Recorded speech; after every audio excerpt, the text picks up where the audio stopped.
y'all hear stuff. Let me turn it off. Close window. Y'all hear stuff. Let me turn it off. Y'all still hear stuff. Hold on. Close window. No, it's not that. Y'all hear stuff. Let me turn it off. Y'all still hear stuff. Hold on. Close window. No, it's not that. Y'all hear stuff. I mute. Y'all still hear stuff. Hold on. Close window. Mute. Oh, okay. That was a guy. Sorry about that. I know y'all were hearing 80 people talking. Hold on, wrist stream. Let's do this. Enable. All right, here we go. That looks interesting. Oh, okay. Let's do this here. Got a whole lot going on tonight. I don't know why, but tonight is just a busy night. I got work. I got this. I got, more work, and it's been a day. And then on top of that, I've been sick, so it's been kind of an interesting time. But hi, how you doing? How you be? Top to the AB. And yeah, I know that there are some things going on with the channel. I feel I should probably start talking about that first.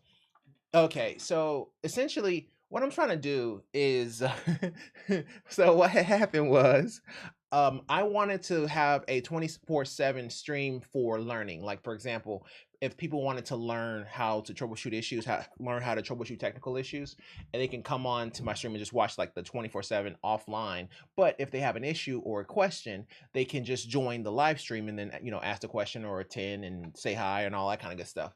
I thought that it's almost like a teaching class, you know what I mean? Like where they can have essentially people join and ask their questions and stuff like that, or they can just watch the offline content as well. So I think that may actually work out a little bit better because the topics that we go over and the issues that we cover, they're so niche that nobody would ever search for them unless it's something that other people are also having issues with.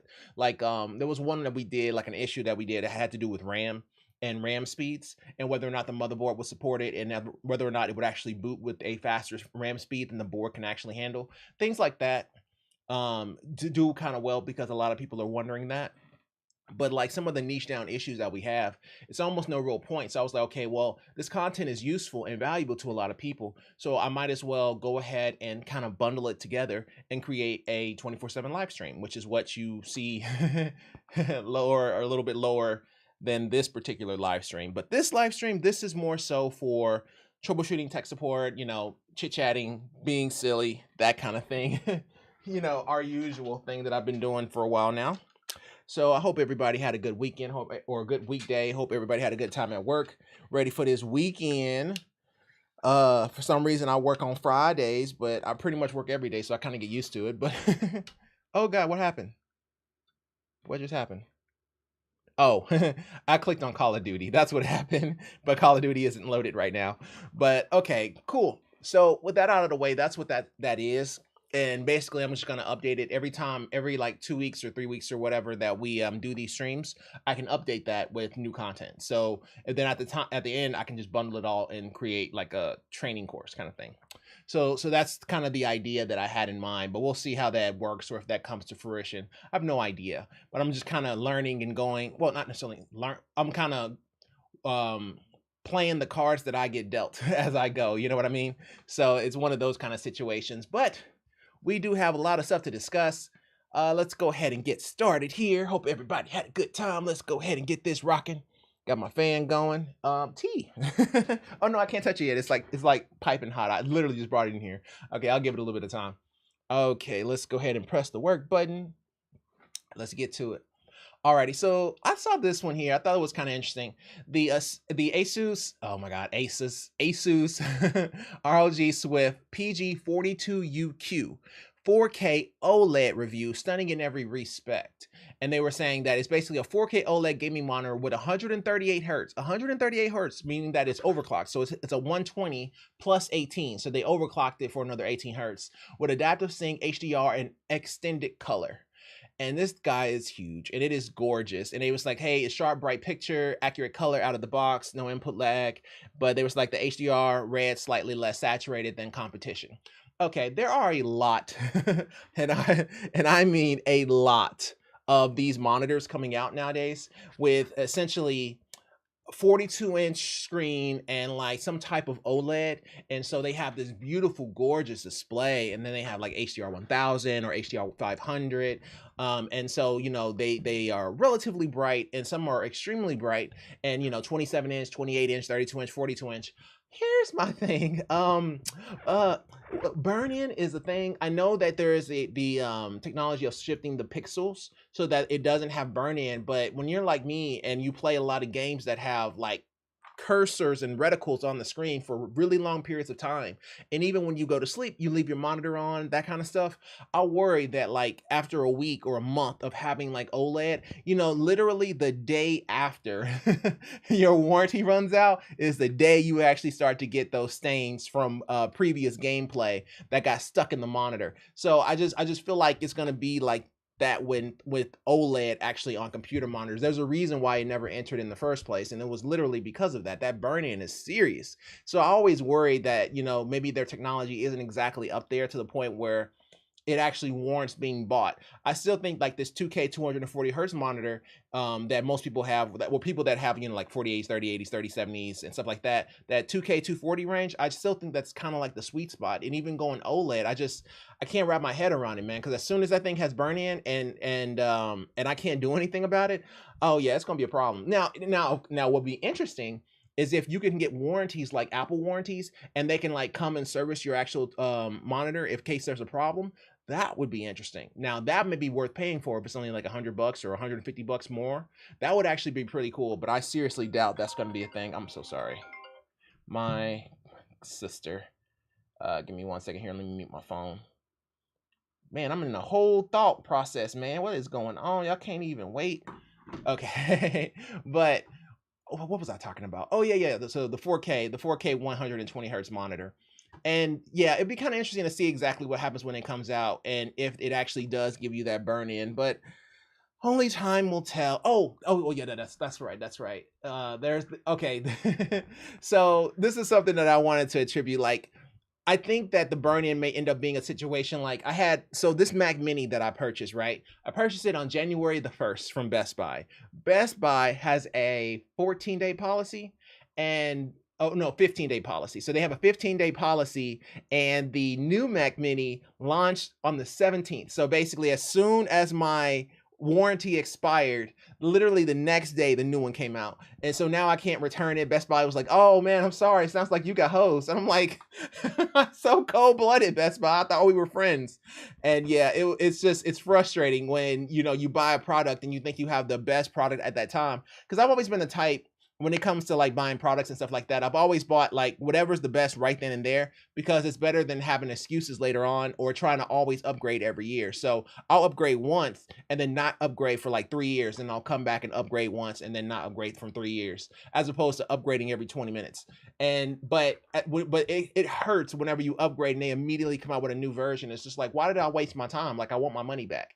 And I know that, you know, Apple gives you discounts, but they're not about to pay me the full price of it, so I don't care. And what really ticked me off is that I got a discount because I got an open box and I saw that it had no scratches or anything. So I was like, okay, let me go ahead and go get it.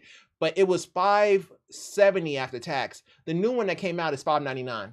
I was like, you know what? I can't win. I'm just going to leave it alone, and I'm just going to chalk this up to taking the L today.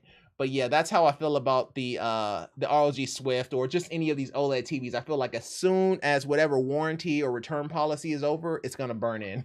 And it worries the crap out of me. Okay, on to the next subject. Let's switch back here. You know what? This is really annoying me. So basically, I have this little fan here that blows air. The reason why is because I have an air conditioner, but the thing is, both of my mics are behind my air conditioner. But the problem is, I worry that when I switch over to this lab setup here, I worry that whenever I switch off, it may pick up the air conditioner, and so it won't sound the same, and it may sound a little bit off and off-putting. So that worries me a little bit. So because of that, every time I do these streams, I don't have the air conditioner running. So I have a little fan in the background, but it keeps getting in the way, and I can't switch quickly. So I'll be trying to switch off to the next topic, and I can't even press it. So okay. Apple stuff. Cool. We were just talking about Apple. People who recently switched to iPhone, what do you miss the most? I was an Apple user until 2015. Then I switched from iPhone 5 to the Samsung Galaxy series. Since then, I saw a lot of improvement with the limitation that iOS had that I really disliked. I used the iPad Pro M1 and a Galaxy S10 Plus. I consider switching to iPhone 14 Pro Max. I would probably wait to the 15 just for the USB-C. I consider myself a pro user, and I already know that I will miss the split screen feature on my iPhone and also the fingerprint scanner. Before I make that switch again, I want to make sure that I know the limitations that I will have with iOS. Any people here who recently switched from Android to iOS? Yeah. So, okay, here's me, right? I spent my entire life with PC. I've always worked PC. That's why I'm so strong with it. So I've been strong with it since like I was a kid, right? So I've always worked PC issues. I always worked issues. I've always worked my mother's issues. I always worked technical issues like since I was like 8. So, but at the same time, I knew that we had customers that came in that were on Mac issues, and I didn't know how to troubleshoot them, and I hated having a glaring weakness. Like I have weaknesses in certain fields and subjects, but they're not glaring, right? Like I can still troubleshoot. Like I still feel relatively comfortable in that space. I don't feel uncomfortable trying to give somebody advice or teach it. But at the time, I felt very, very comfortable troubleshooting Apple issues because I never had an Apple product. I've had iPhones, but it was only the iPhone. I never had the entire ecosystem. So I ended up basically taking about 3 days off. And well, I say 3 days off, but at the time I lived right across the street from my job. So I took 3 days off, and I basically just went into the office and didn't do anything but just learn how to work with the Mac. So basically I learned how to copy and paste and change screens and how to use the Windows key versus control and all that kind of stuff. And then on top of that, I learned all the new features and the integration that iPad, iOS, like iPhone, and the MacBook Pro all had, because I had the entire architecture lineup. But not all of it was mine. It was some of it was the company, some of it was mine, but I had the whole architecture, so I needed to learn it. Man, when I left there, like after that third day of troubleshooting and learning Apple, I kind of liked it. I was like, you know what? This is kind of clean. I'm sorry, but if I can copy on one screen and then paste on another, that is sick. But the only downside that Apple really had, and they still do, is that on the iPad, whenever you try to go portrait mode, it becomes kind of a problem. So when you go to try to go portrait mode, or if you try to play 2 songs at once, or portrait mode and have 2 screens, one at the top and the bottom, you can go side to side, but you can't go top to bottom. And that really kind of annoyed me because I used to put my iPad like on treadmills and stuff. So it kind of irked me that I couldn't have like split screen or just 2 audios going at the same time. Like for example, if I wanted to watch a football game and listen to music at the same time, why can't I do that? I'm sorry. Every computer known to mankind has been able to do that since it was like, I don't know, Macintosh. So it's like, this is the only one that just decides, nah, man, nah, cuz you either watch TV or you listen to music. We're not doing both. And I'm just like, that's the only, like, I just cannot stand that one little feature. But the ecosystem, once you kind of get used to it and you're picking up your phone calls on your tablet, or you're picking up your phone calls on your MacBook Pro, and you can connect to one and then the other, and the iPad sees the iPhone and the Wi-Fi connection, and you can connect to the iPhone with your iPad, or if you have VPN on your work, you can use your iPad to connect to your iPhone and then connect to the VPN, and now you can VPN from your iPad. It's just like, it's crazy. It's crazy. It's one of those things where you kind of have to try it out and then actually want to learn it. If you go in not wanting to learn how to use the Apple ecosystem, you're just going to go right back to Windows. But if you actually get the hang of it, Samsung is trying to get closer to getting to that level, but they're not even close. Apple has had like a 10-year head start. So they are already really into this. Like they are dialed in. But if you give it some time, it will be like one of the best ecosystems you ever work with. So that's how I feel about Apple. Like I really like the product, and I like troubleshooting the product as well, and kind of getting better with that field.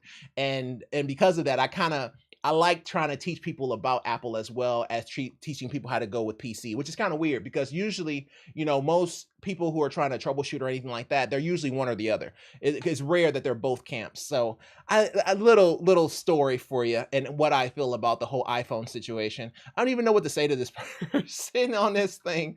Be like, hey, people who recently switched to iPhone, what do you miss the most?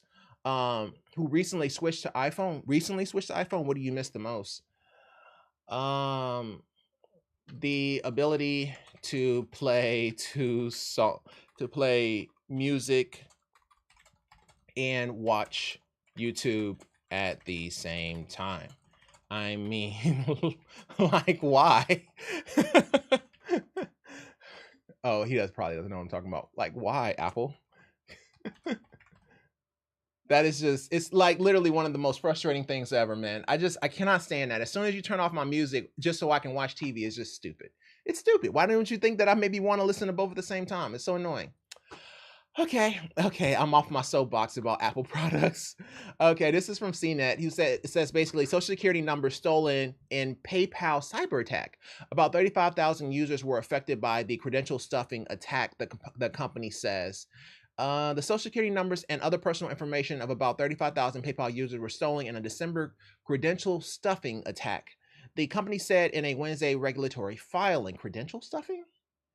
In a credential stuffing attack, cybercriminals bombard online accounts with combinations of usernames and passwords, often stolen in previous data breaches, in an attempt to access as many accounts as possible. Brute force. Okay, so this is essentially a brute force attack. What it means is they continuously try multiple usernames and passwords until it gets them in, but they try it at such a rapid rate, it will either A, kick you out, or B, let you in eventually once you actually get to the right password. So that is terrifying. It makes you want to change your password. But I mean, you know, a lot of people do have two-factor authentication, but I like to say at least somewhat up to date when it comes to some of these trending issues. That way, whenever they happen, I know how to at least troubleshoot them, and I can, you know, point people in the right direction. But let's get to work. Oh my God, let's do this. Okay, my tea is probably ready now. Okay. Yep, it's ready. Let's do this. I'm so ready. Okay. Alrighty. Oh, we start with phone. Really? We're gonna start with phone. Okay, cool. I'm down if you down. Oh, this is a repeat. Okay, cool. Today, a 0.5 centimeter large stripe on my phone screen stopped working when I tapped on it. Buttons. Oh my God, I thought I just dropped my tea. Buttons either didn't react at all, or buttons that were slightly above or below it reacted. Okay, yeah, this is the person who had the large strip on his phone screen. Not much. You can try to power off the phone to see if that helps, but if it shows on boot before the operating system even, oh my God, even shows, it's game over. You will need to take it to a shop if you have it to have it repaired. Sorry about that. I upgraded my phone to 12 to 13 yesterday, and it was working normally once, and now it's back to this. It is also much more touch sensitive, except for the one spot, and I power off a few times and it didn't work. Is it an iPhone? Reply. Is this? Oh, it's Android. He literally said Android 12 to 13 yesterday, and it was working normally. Okay. Question. Has it ever gone back to normal since the stripe came up? If yes, we can look at possibly downgrading the phone by wiping it, unfortunately. By downgrading the phone, we'll just leave it like that. We're not gonna say literally wiping. We don't want to scare the person. If yes, we can look at possibly downgrading the phone. I wouldn't say just wipe immediately, but it is an option in case the operating system may be at play. But it's highly unlikely, because if that was the case, then most phones would have that problem that upgraded to Android 13. If no, repair shop. I'm not even gonna mince words on that. I'm just gonna be as blunt as humanly possible. Well, blunt and professional at the same time. Professionally blunt. Can I even say that? Okay, question. Has it ever gone back to normal since the stripe came up? If yes, we can look at possible downgrading the phone. If no, repair shop. Yep, that's exactly how I feel about this. There's not a whole lot you can really do, man. When you start seeing stripes and stuff on phones, like, I don't know why people want to start repairing that. A lot of times, whenever you start seeing stripes and you start wanting to repair it, the price to actually fix that stripe is more than the actual phone itself. And so a lot of people get into that trouble. They'll take it over there and they'll be like, oh yeah, it's gonna be $280, but not realizing their phone is only worth about $320 because they still owe on it. You know what I mean? And so they put themselves in these positions where, they pay, half the price of the phone to fix the phone. And then, the phone only has like a good year left. So, they do run into those situations. I just want to kind of head him off before he tries. I want to let him know, like, hey, yeah, more than likely, if this doesn't work, man, you're going to have to take it to a repair shop or, get a new phone. It sucks, bro. Or RMA, of course, but that's the same thing as taking it to a repair shop. All right, let's go ahead and go to the next one. Snap, crackle, pop. Okay. Windows pop crackling problem. New setup, driver, he did a lot of stuff. Maybe someone could help. I'm so desperate and annoyed, and I'm about to send in my motherboard. Okay. Yeah, so he's done a lot of things to try to troubleshoot this issue because he basically has a snap, crackle, pop snap, crackle, pop situation going on when it boots. Ooh, that was hard to say. I said, where is your audio coming from? Are you hearing audio from the monitors or from the headset, or do you have speakers? The troubleshooting methods change depending on which one. That's right, and we went through all three of them. I use a headset, Logitech G Pro X. Is that what this is? No, that's of course there. I use a headset, Logitech G Pro X, with the Logitech G Hub sound card on USB. Okay. Well, what happens if you plug that headset into another computer or console, or yeah, just say computer or console?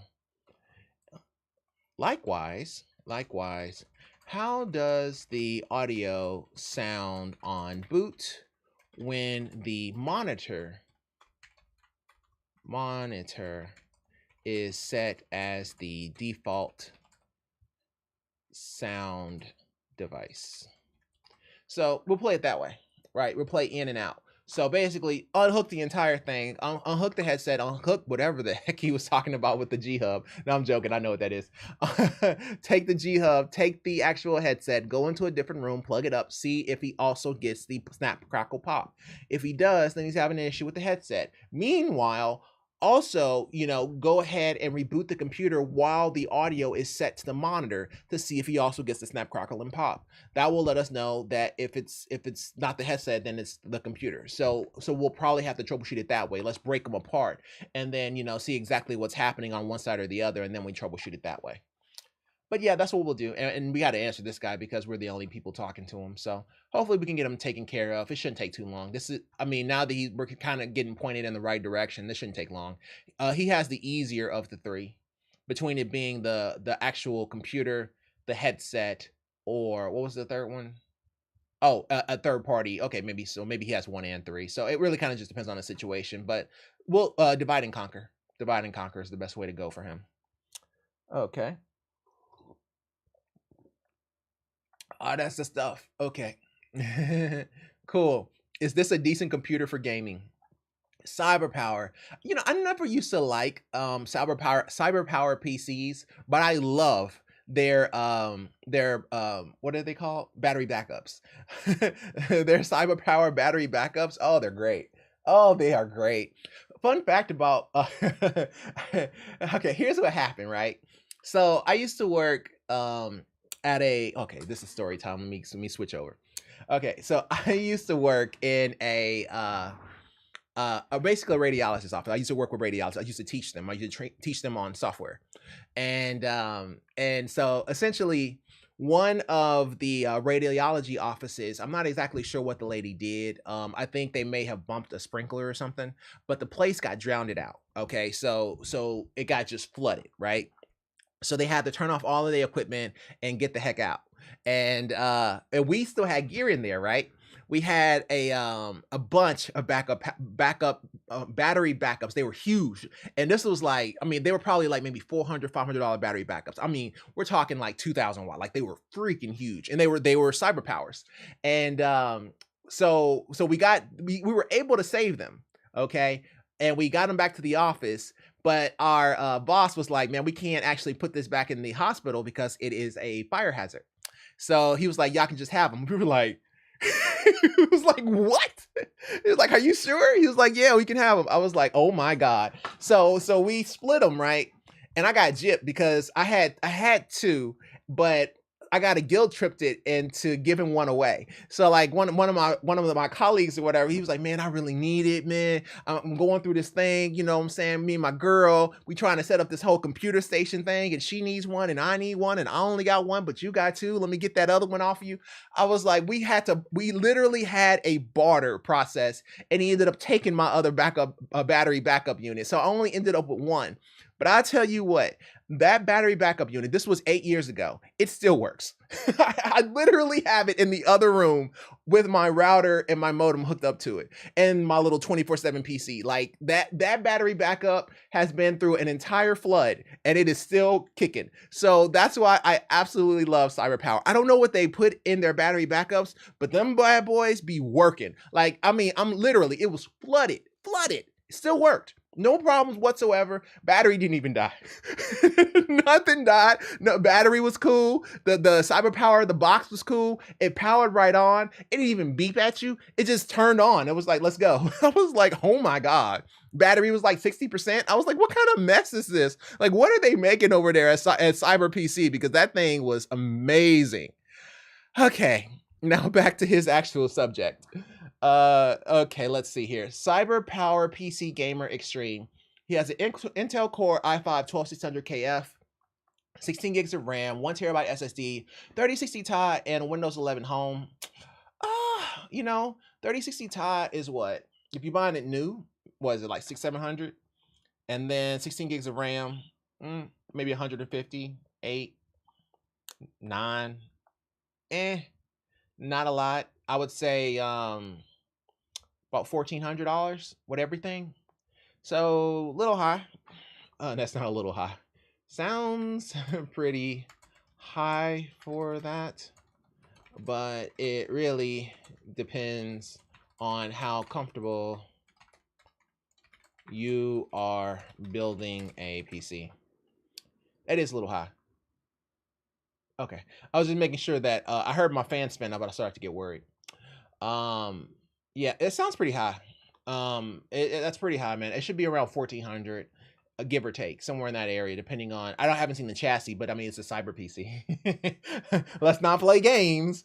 There's no Lee Q58 here, okay? There's no Corsair 6000D. It says CyberPower, so obviously it's not going to be the best chassis in the world. So not going to pretend like it is. So if we take it back, then it's probably about maybe 1,400, 1,450, something like that. So yeah, it's not a great deal. I'll put it that way. And I think everybody pretty much feels the same. Really, really, really bad deal. It's not. Yeah, it's not great. What? I can't with these people. Yes, he is. OP, if you live in New England, buy the parts listed on the computer off a website and build it for you. 100 plus gas mileage to you. Yeah, I get that. That is yeah, it's a little overpriced, man. All right, let's go ahead and go to the next one here. Pony up daddy. Oh wow. I don't know if I ever said that on chat, because that sounds like something I would not say. Okay, this is a repeat. So should I upgrade my wireless router? Oh. This is the guy with the Wi-Fi router and the Wi-Fi extender, but he's trying to stream. He wants to be a streamer, but he has wireless, and then he had an extender on top of that, so he was losing packets and his network connectivity was dropping. On top of that, his upload speed was only 0.87 megabits per second, which is trash. You're not going to be able to stream with that. Now, it doesn't have anything to do with like gaming, but 10 megabits down, megabits per second down, and 0.87 to 1 megabits per second up is nothing. Like there's no way you may be able to stream, but it'll be at 480p. So it really isn't so much about the extender. It's so much about, what his speed is. So I said, so for this, here's the thing. There is absolutely no point in getting a range extender if your goal is to stream. Your upload is too trash. Instead, what you want to do is this. Number one, go to a computer that is hardwired to your router and run a speed test. If the upload is 5 megabits per second or higher, then proceed to step 2. If not, then you need to upgrade your internet speed. Get a powered over Ethernet adapter or figure out a way to move your computer near your router. He said, dang, that's the number one problem I having, even though it's the solution. The router is connected to my roommate's room, and he has it in a very awkward spot to where I can't connect any computers to it. And moving it to my room is harder because they're adamant on keeping it in their room so they can get cable TV. Well, well, cable TV versus finding your calling. Pick a side, bro. nah, but all seriousness, just get a power over Ethernet adapter and plug it into the wall. That will probably be your best out. But he probably still has to upgrade the internet speed. Oh, and throw your roommate $20 to upgrade the freaking internet. LOL. There we go. That feels right. That feels exactly right. There we go. Well, cable TV versus finding your calling, pick a side, bro. Nah, but in all seriousness, that's what people say these days. In all seriousness, just get a power over Ethernet adapter and plug it into the wall. That would probably be your best out. Oh, and throw your roommate $20 to upgrade the freaking internet. There we go. That is how you troubleshoot that. Hopefully get some more. I think I found one more like this. Because these are nice issues because they're really I'm really strong in them. So I kind of want to, at least try to work a few of them. That way people can kind of learn how to stream just by watching this, or just learning, the ins and outs of streaming and what you can do and what you can't do, kind of thing. Okay, cool. So this is from Dick Cheney. How to restore Google Maps to default settings. Oh yeah. This was the whole person with the whole Android Google Maps thing. But Google Maps is a default application on Android. And I said with this one, the fact that you are losing signal says more about your phone than anything, unfortunately. So what you want to do on this one would be to update the firmware Android OS for the cell phone. Also, if you have a SIM card, I will reseat it to see if that helps. Also, out of curiosity, when your GPS is failing you, what is your signal strength? He said his signal strength is at least half full or better. Well,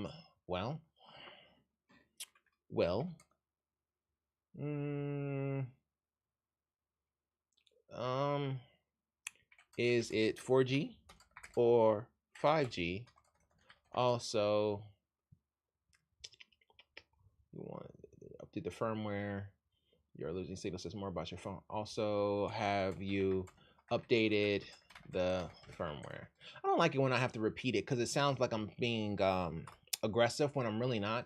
I'm just trying to get him to answer the question, because we really need to know if he updated the firmware to the highest version, because if so, then maybe his issue is the fact that the 4G that he has is weak in the area, or the 5G he maybe doesn't have strong enough connectivity. 2 bars for 5G is good, but it may still be some problems there. So it really kind of depends on the situation of what he's going through, but I can't say for sure because it's like a half answer. So signal strength is at least half full or better, but that doesn't really tell us a whole lot. It doesn't tell us if he's on older firmware or something like that. So we need some more information, bro. But if you give me a short sentence, there's not really a whole lot we can say unless we have more information. So I can't even give you a longer paragraph.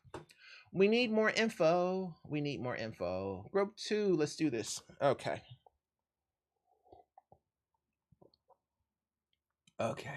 All right, let's do this. Okay, so oh no, we already did that. I'm sorry. Clicked on saw the doggy. I got the job done. It got the job done. 13-year-old, check out my first build. Good Lord, my first build at like 20. Asus HD 7770. Bro, I actually still have my HD 7770. I was actually trying to find it because it's in that drawer right there. I still have my HD 7770. Don't ask me why. I don't know. It's hard for me to throw away graphics cards. I feel like awkward doing it. Like when I like these 480s and stuff like that, I had to throw away a couple of them. and I couldn't do it. So like they're like defective, but they're just sitting in a shelf somewhere because I feel bad throwing away cars. I know it's not healthy to do so for the environment, but that's not the reason why I'm not throwing away. I'm not throwing away just because I don't know, I have some kind of clinging attachment to it. But yeah, 13-year-old. Well, that's because this 13-year-old is a millionaire, and obviously this slacker here is not. So, when 13-year-olds are, making more money than 20-year-olds, that's kind of the world we live in nowadays. So, hey, you either get good or watch his FPS and be like, oh my God. But yes, this is literally my build. I actually still have this motherboard here, that 555, that ASRock, man. This was back in the day when ASRock was the joint, man. Like everybody had like ASRock motherboards. Like I trusted them so much. Like I even my what was it? 40, what is it? 40, let me think about it.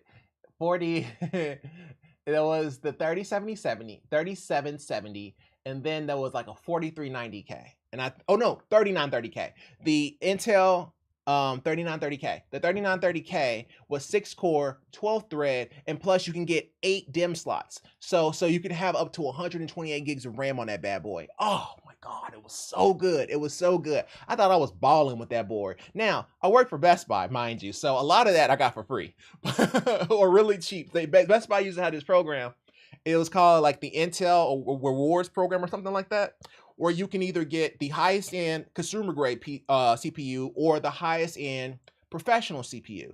And that year I chose the 3930K because the 3930K was a stronger processor, and I was like, well, I mean, I'm already, if I had to choose between the two, I think the 3930K will probably last longer because they don't upgrade it as much. So I was just trying to see into the future, and ended up buying like this stupid, super expensive motherboard, not realizing that the motherboard plus all the RAM is so much more than just buying that 3770 and just building out that. But you live, you learn. But this is exactly me. This is exactly my build when I was 20 years old.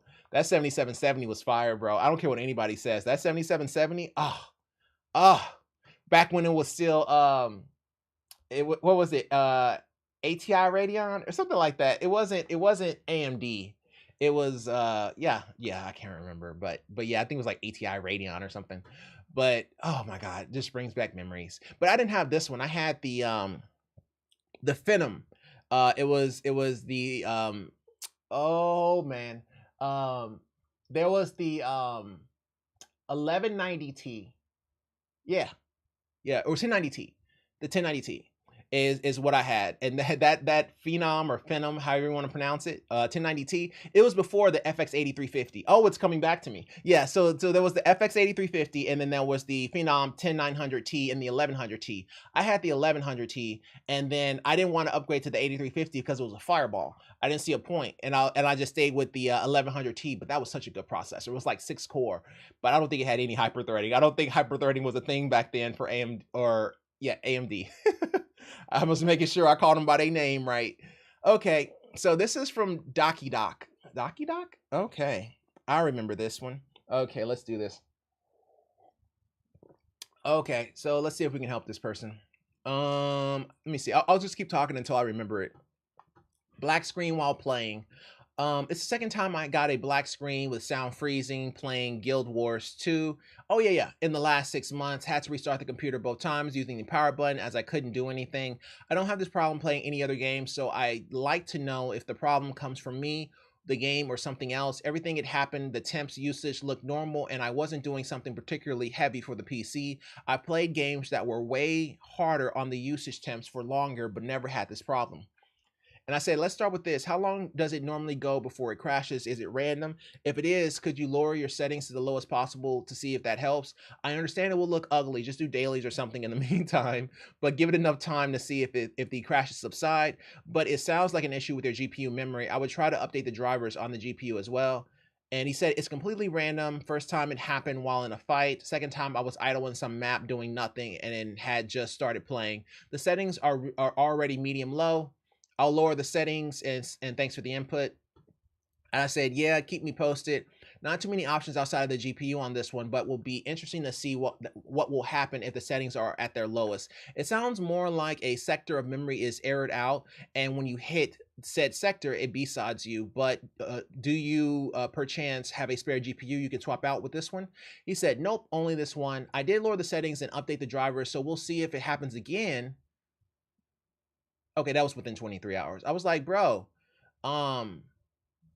you've had time. And I was like, you know, if he did have time, then I'm looking at the time between when he replied and when he replied again, because I was like, man, if he's already updated, then he should know whether or not, you know, it's going longer than it had been previously.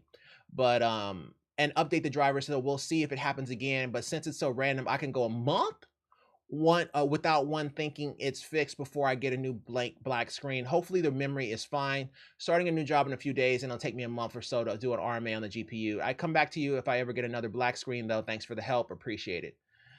No problem, bro. I do this for a living and for charity.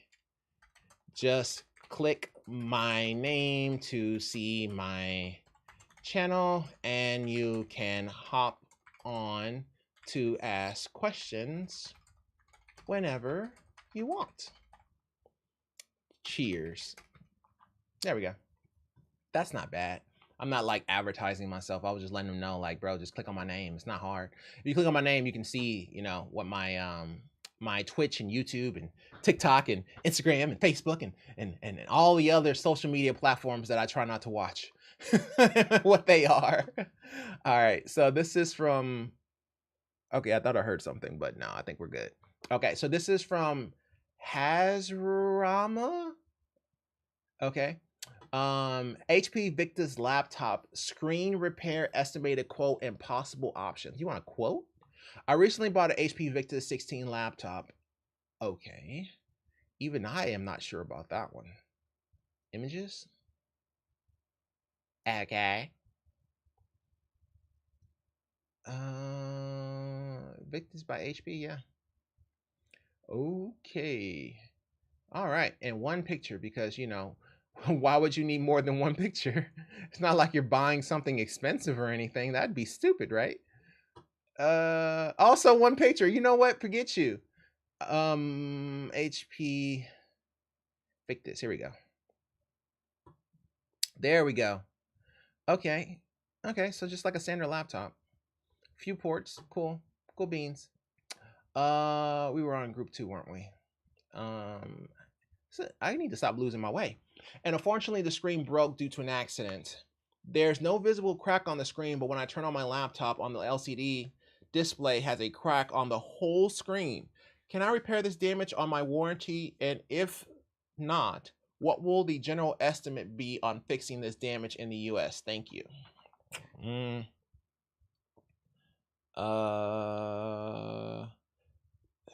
How, well, I mean, okay, so it's recent enough for him to not be able to return it to the store, but it's recent enough that he still has a warranty.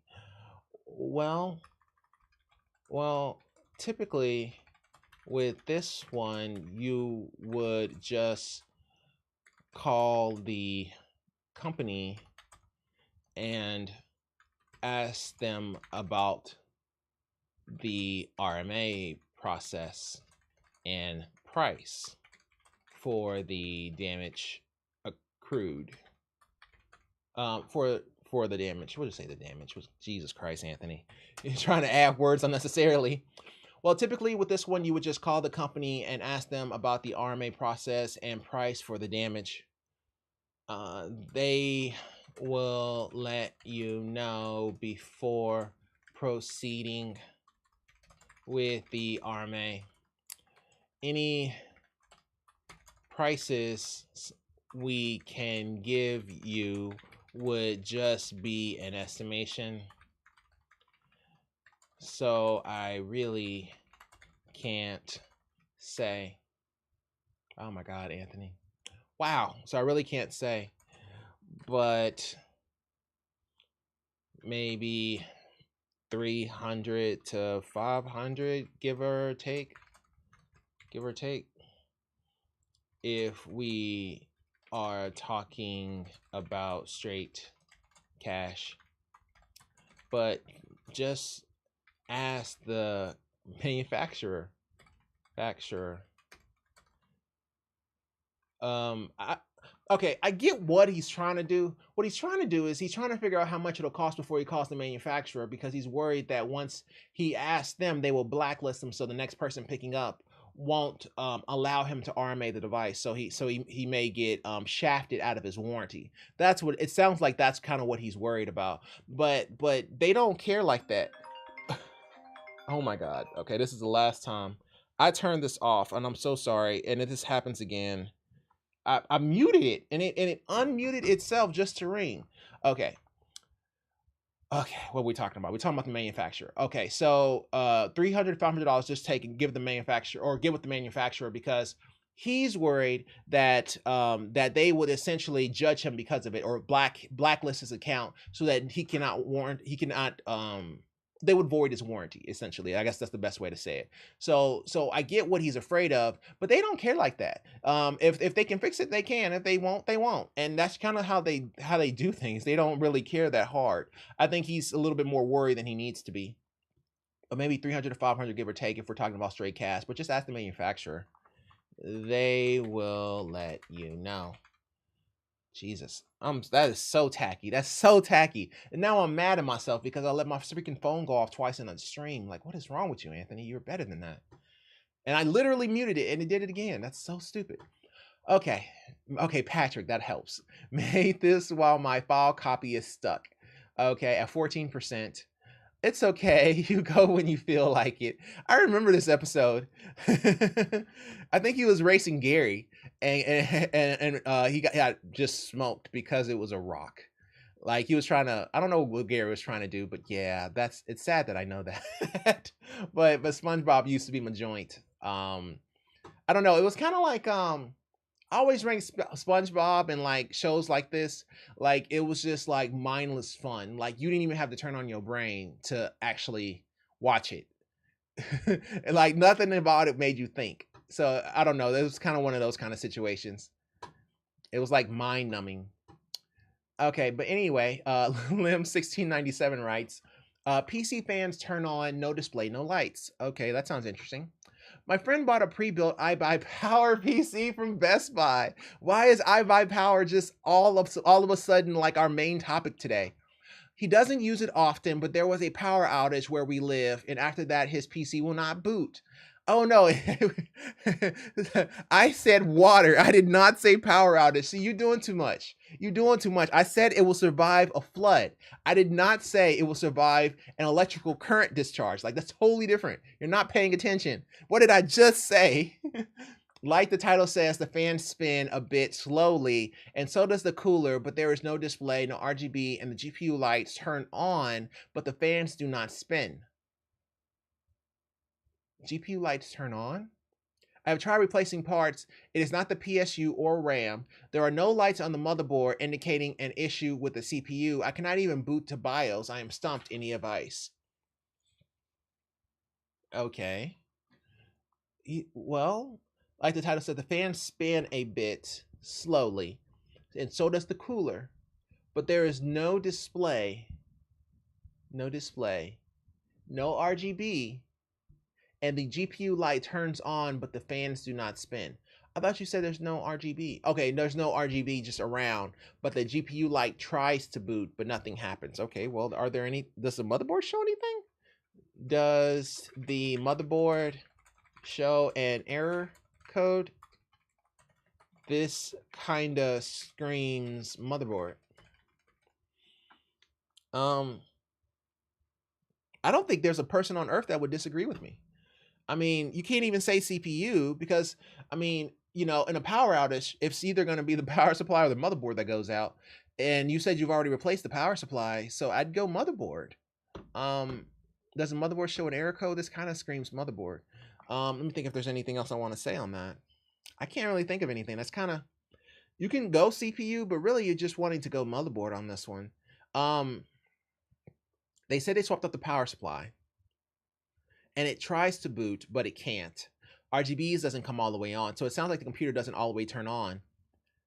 Even if Okay, well, okay, yeah. He's looking at either CPU or motherboard, but he's already tried PSU and RAM, so that's just process of elimination at that point. It kind of screams motherboard. Yeah, there's nothing to say. There's nothing to say. Because you gotta think about it like this, right? So with this one here, you know, your options are PSU, RAM, motherboard, CPU.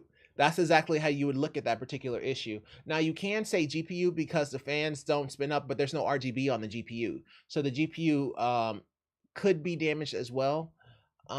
So you know, if they've already tried the PSU and RAM, really you're kind of just looking at the motherboard at that point. You can call it the GPU.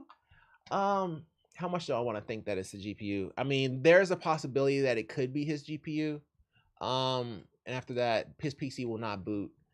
But here's the thing: even if the GPU was out, the PC would boot. It would actually boot up. Now you may not have a picture, but it would actually boot up. So it kind of eliminates the GPU. GPU doesn't take out the whole freaking computer. That's only motherboard and CPU and RAM that have the capability of doing that. But even RAM will give you a chance before it actually kills you. Motherboard, it doesn't care. So this sounds more like a motherboard issue. Like there's literally nothing else to say. He would have to disprove that it's the motherboard before I even proceed on this. It just screams motherboard. Like anybody who's looking at that would say that screams motherboard. So we'll just continue on with that exact same knowledge. So yeah, just let us know, man. I wish I can give you more of a stronger statement of things to try, but this just screams motherboard. Like there's no other way to go about that one.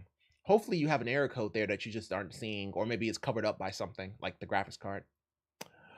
Okay, let's. Oh, YouTube affiliate issue. Okay, cool. I'm down. Okay. Aggressive Glass 329 says YouTube and affiliate websites won't allow me access. Okay, cool. I mostly use my Samsung Galaxy S10. My computer is in need of repair. I've been staying at my boyfriend's work for 2 weeks to escape flooding at my house. What is with the water today? The internet at his work is really shoddy, so I only use it for a little bit when I get home from work. I use a VPN, so I was wondering why I'm settling on some sort of list where any YouTube, Google, Instagram, or affiliate sites won't let me access them anymore. I keep receiving the same error message. Our systems have detected unusual traffic from your computer network. The page checks to see if it's really you sending the request, followed by at least 10 reCAPTCHA pictures, finally telling me their system isn't working, and to check the following by at least 10 reCAPTCHAs and system is not working, and to check back later. I'm not one who goes to very many different websites. Excuse me. Usually just YouTube, Pornhub. I read that too fast. I couldn't think. I'm reading and trying to actually make it entertaining, so I'm not thinking about what I'm reading as I read it. Pornhub, Gmail, Instagram, the usual. So why all of a sudden does every Google affiliate site I visit give me this message? I can't log into my Instagram or use YouTube outside of the app. Link just through a URL link, it won't work. I'm back home now on my internet and this is still happening. Did I do something wrong? What's going on here and can I fix it? Thanks for the help. I hope this is the right board. I'm just looking for some knowledgeable internet friends to give good advice. Doesn't really matter if it's the wrong board. No, I'm not about to do that. I was gonna say I'm kind of all technologies, but I sound like a dick, so I'm not gonna do it. Even though I wanted to be like, don't worry about it, I'll take care of it. I'm all fields, but I don't wanna take that kind of ownership. It's not healthy. But I I do brag sometimes when talking to customers. Like there have been situations like if I'm working an issue, right, and it's a hard issue, right, and we're working it constantly, and we come to the conclusion and I fix it, and the customer's happy and I'm happy. Oh man, I like a level of ego that comes out of me. Like I don't even try sometimes. It just kind of just ekes out. And I'll be like, yeah, what's my name? I'm the man at this. Yeah. The customer's like, you're the man. And I'll be like, you got it right, I'm the man. I'll be all on the chat, people looking at me like I'm crazy. But that's the way I feel about it, man. Sometimes you kind of get into it, especially when you solve a customer's issue and you save them a whole lot of money and you save his company a whole lot of money, or you save people's jobs. Like No better feeling in the world. No better feeling in the world. Well, okay, there's better feelings in the world, but that's a really good one. Back to her issue. Um, well, you didn't mention if you have this issue off of VPN. Is it only during VPN where you see this? There's so much more to talk about. I'll talk about it here in a second because obviously this is kind of my thing. Also, try to run the internet in incognito mode. Just Google it for the browser you are using, as it's different with each one. It's different with each one, LOL. All right, so we'll kind of go with this one on this one, right? So basically, well, okay, so let's talk about her issue. Okay, let me get ready because this is gonna be a whole spiel. Okay. All right, so we're talking about YouTube and affiliate websites won't allow me access, okay? But the error that she's getting with the CAPTCHAs, our system has detected unusual traffic from your computer network. This page checks to see if it's really you sending the request, and it's followed by 10 CAPTCHAs. That doesn't sound like a firewall. Okay, the reason why is because Google sites go encrypted super fast. I mean, like 5-6 packets, they're encrypted. So you know, it's a possibility that it could be her office doing that, but they wouldn't reCAPTCHA to try to make her work. It'll just block her. So it'd be like, hey, the page you're trying to access cannot be shown or cannot be displayed. Please contact your administrator. That's generally what they say. They don't give you CAPTCHAs. That's not something a firewall does. Firewalls do not give you CAPTCHAs. Firewall's purpose is to authenticate you to the network. So the reason why I'm talking about firewalls is because she's talking about VPN. So if she's VPN into the office, she's either connected to somebody's router or somebody's firewall. And if it's a firewall, firewalls don't CAPTCHA. That's not, I mean, most firewalls don't CAPTCHA. That's not something that they do. They have different forms of authentication, two-factor authentication, cell phone authentication, things of that nature, but they don't reCAPTCHA you. They just block you. That's what they do. And so do routers. So let's say, okay, so we can take firewalls and routers out of the equation. So it's like, okay, well, then more than likely what may be happening is that this person here has an issue with her browser doing something. So maybe she has some type of an ad block or pop-up blocker. You can also say malware. I would accept that. Or some type of antivirus or virus or antivirus software, either or.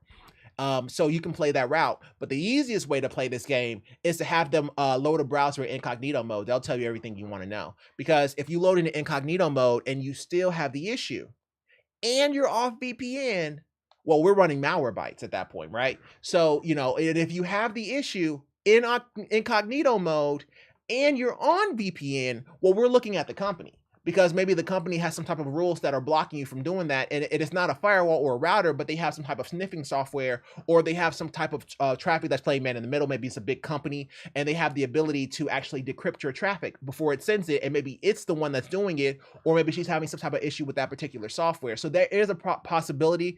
We call it a proxy. So it's a possibility that there is a proxy in the middle there that's acting up. But if that was the case, then everybody who connects up through VPN would have an issue, because Google is a normal site that most people will visit. So you can't really say that unless everyone else in their mama is having the exact same problem. So you know, I can pretty much deduce that she is not talking about her VPN. Even though she said VPN, I can pretty much deduce she's probably not talking about it, but we'll know more when she tries an incognito, because that really kind of answers every single question, and it'll point you in the right direction too. So if somebody ever tells you like, hey, I can't access certain websites, go ahead and just immediately, I don't care if it's right or wrong, I will never ever like blame or get angry or misjudge somebody if they tell you to open incognito mode first as a first troubleshooting step. That is an excellent troubleshooting step, because it eliminates every single browser extension. It eliminates ad blocks and any type of antivirus software or any type of ad blocker software you may have on your actual browser. It eliminates all that kind of stuff, and it just sees it for what it is, an application trying to go to a site. And if it still is blocking you or giving you this stuff, even then, now we're looking for something. Now we're looking for Malwarebytes and antiviruses and ports and stuff like that. But we'll troubleshoot it as we get to it. We don't want to talk too much into it, because if that's the case, she'll run away. There's no way she's going to keep talking, because we'll go so far into networking, she don't know where to start. And you don't want to do that. You kind of just want to kind of ease it into it. And then we'll go step by step by step by step. But the first step is trying an incognito mode. So that's what you would do for this kind of situation. Okay. Off my soapbox. That is a interesting issue. I like that we got some challenging ones in here too. So, well, I guess that's not really challenging, but challenging issue as in it's a good learning experience for people. So that way, when they run into these kind of situations, they know how to troubleshoot them. But yeah, CAPTCHA, that's not a feature that is a firewall or router feature. That is more so of a server feature. It's not routers or firewalls that do that. Okay, drink the rest of this tea here. Okay, on to the other water. What time is it? How we doing? 8 o'clock? That's not bad. Not bad. For group 2, that's not bad. All right, group 3, let's do that. Okay. I am not gonna do this again where I just start reading stuff and then say things incorrectly, because they all be having me cussing, and I'm just trying to really read people's names and stuff. So we'll just say Fior. Fior writes, PC seems to be slowly bleeding out power. That's not a thing. Now the power can be degrading, but bleeding, I guess stranger things have happened. So I've been trying to restore an old PC for personal use out of parts we happen to have lying around. We've gotten so close to getting it to work, it turns on, launches Windows, logs in, and you can use it for a bit. Briefly after it starts being used, it shuts down very abruptly. No Windows error or warning, it just dies. If I leave it if I leave it to rest for a bit, it'll usually make it to the same point. However, if I try to turn it on immediately back on, it'll shut off within seconds, if not instantaneously. It's acting as if it has a set pool of energy that needs to recharge for it to be used. I've looked everywhere for a potential solution to no avail. I've changed the PSU, motherboard, RAM, and even tried jump starting instead of using the front panel connector. Any help would be super appreciated. What? Okay, so he said he would replace the PSU motherboard and RAM, but his computer would not boot. And it constantly powers itself back off. Okay, I'll play. You have my attention. Well, let's start with this. How are we talking? So for this issue, if it's Windows 7, 10, or 11, when you get it back up, immediately go to Start, Event Viewer, System, and check the time the PC went down, and see if there are any critical errors. I'm sorry, my keyboard. What is going on? Why is it doing that? What's happening? Oh, okay, I'm sorry. My keyboard kept messing up on me. And check the time the PC went down and see if there are any critical errors. Then go from there. Yeah, I'd rather play it this way because I don't think anybody else is going to. So with this one here, we kind of need to know. We need to know a lot of things, but we kind of need to know what operating system they're talking about and how old we're going. Like if we're talking about, like that Phenom 1100T that we were talking about a second ago, and at that point that would actually be Windows 7. And if that's the case, we'll still go to Event Viewer and try to look into it. But if we're talking like, that HD 7770 that we saw, and we're talking about way back then, and that was also Windows 7. Well, okay, one was Windows 8, the other was Windows 7, but nobody liked Windows 8, so it was kind of a thing.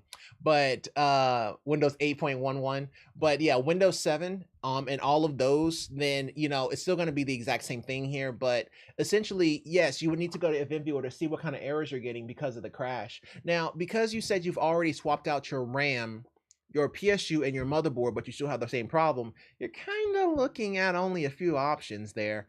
The fact that it's actually shutting down on you, it's not giving you a blue screen of death, so that worries me a little bit. But if you've already swapped out the motherboard and PSU, then that kind of worries me. I feel like we may have to start thinking about CPU, but more so as a last resort. I would rather see what your errors show.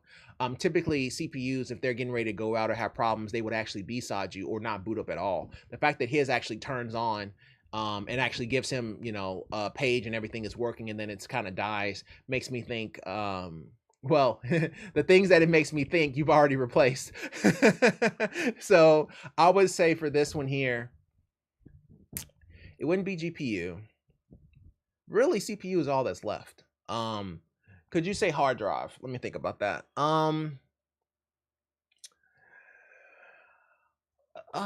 Could you say hard drive? Not without it giving you any errors. And on top of that, it won't stop the computer from not booting. You're saying that it won't boot, like it literally won't boot. That's not a hard drive issue. So yeah, really the only option that's left is the CPU, unfortunately. So yeah, you don't have many options here, and then go from there. But you really only have the CPU left as an option, or dirty power. Dirty power. What are you plugged into? I'll explain dirty power in a second. I'll leave it at that. I don't want to go too far on her. Okay, dirty power. What I mean by that? Okay, so chat. So essentially, dirty power is a situation where it can manifest itself in a lot of different ways, but the way I look at dirty power is that if you have it plugged into a outlet that is not grounded, or if you run into a situation where you got to go into a power strip of a power strip of a power strip, and it's resetting the power strip, but you don't realize it's resetting the power strip, and you're kind of oversaturating the power strip because it's using too much wattage, things of that nature. Or if you're kind of in an older house and maybe it's having issues with power and it's shutting down because of it, because you like the issue that I had where I had it plugged into a power strip and the power strip was shutting down, but I didn't know it was shutting down because it'll just go off and then come back on, and everything will try to boot back up.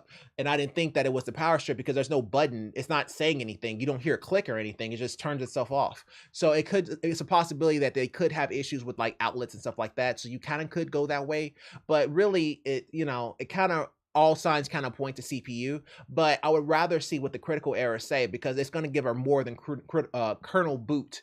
If it's a CPU issue, it may actually tell you a few bugs, like for example, like a dump or something along those lines, if it turns out to be a CPU issue. So I would rather them kind of look into that in Event Viewer and seeing exactly what it says and kind of going from there, before you actually just start whipping out the CPU card because they've already done everything else. Well, it's not RAM, CPU, it's not RAM, motherboard, or memory. Okay, well, you only have two components left. You have CPU and you have graphics card. It can't be graphics card because graphics card is not going to stop you from booting back up. So really, that's all that's left is CPU. And the hard drive also isn't going to stop you from booting up. Now, it may stop you from getting into Windows, but it won't stop you from booting. You'll at least get to BIOS. So yeah, what components are in the PC? How much power do all the components? Yep, power. Hot power. Got it. None of the parts are getting hot. There's a video card and all the essential CPU fan. The video card is quite old but working. The power supply is a 550 volt, 80 plus rated.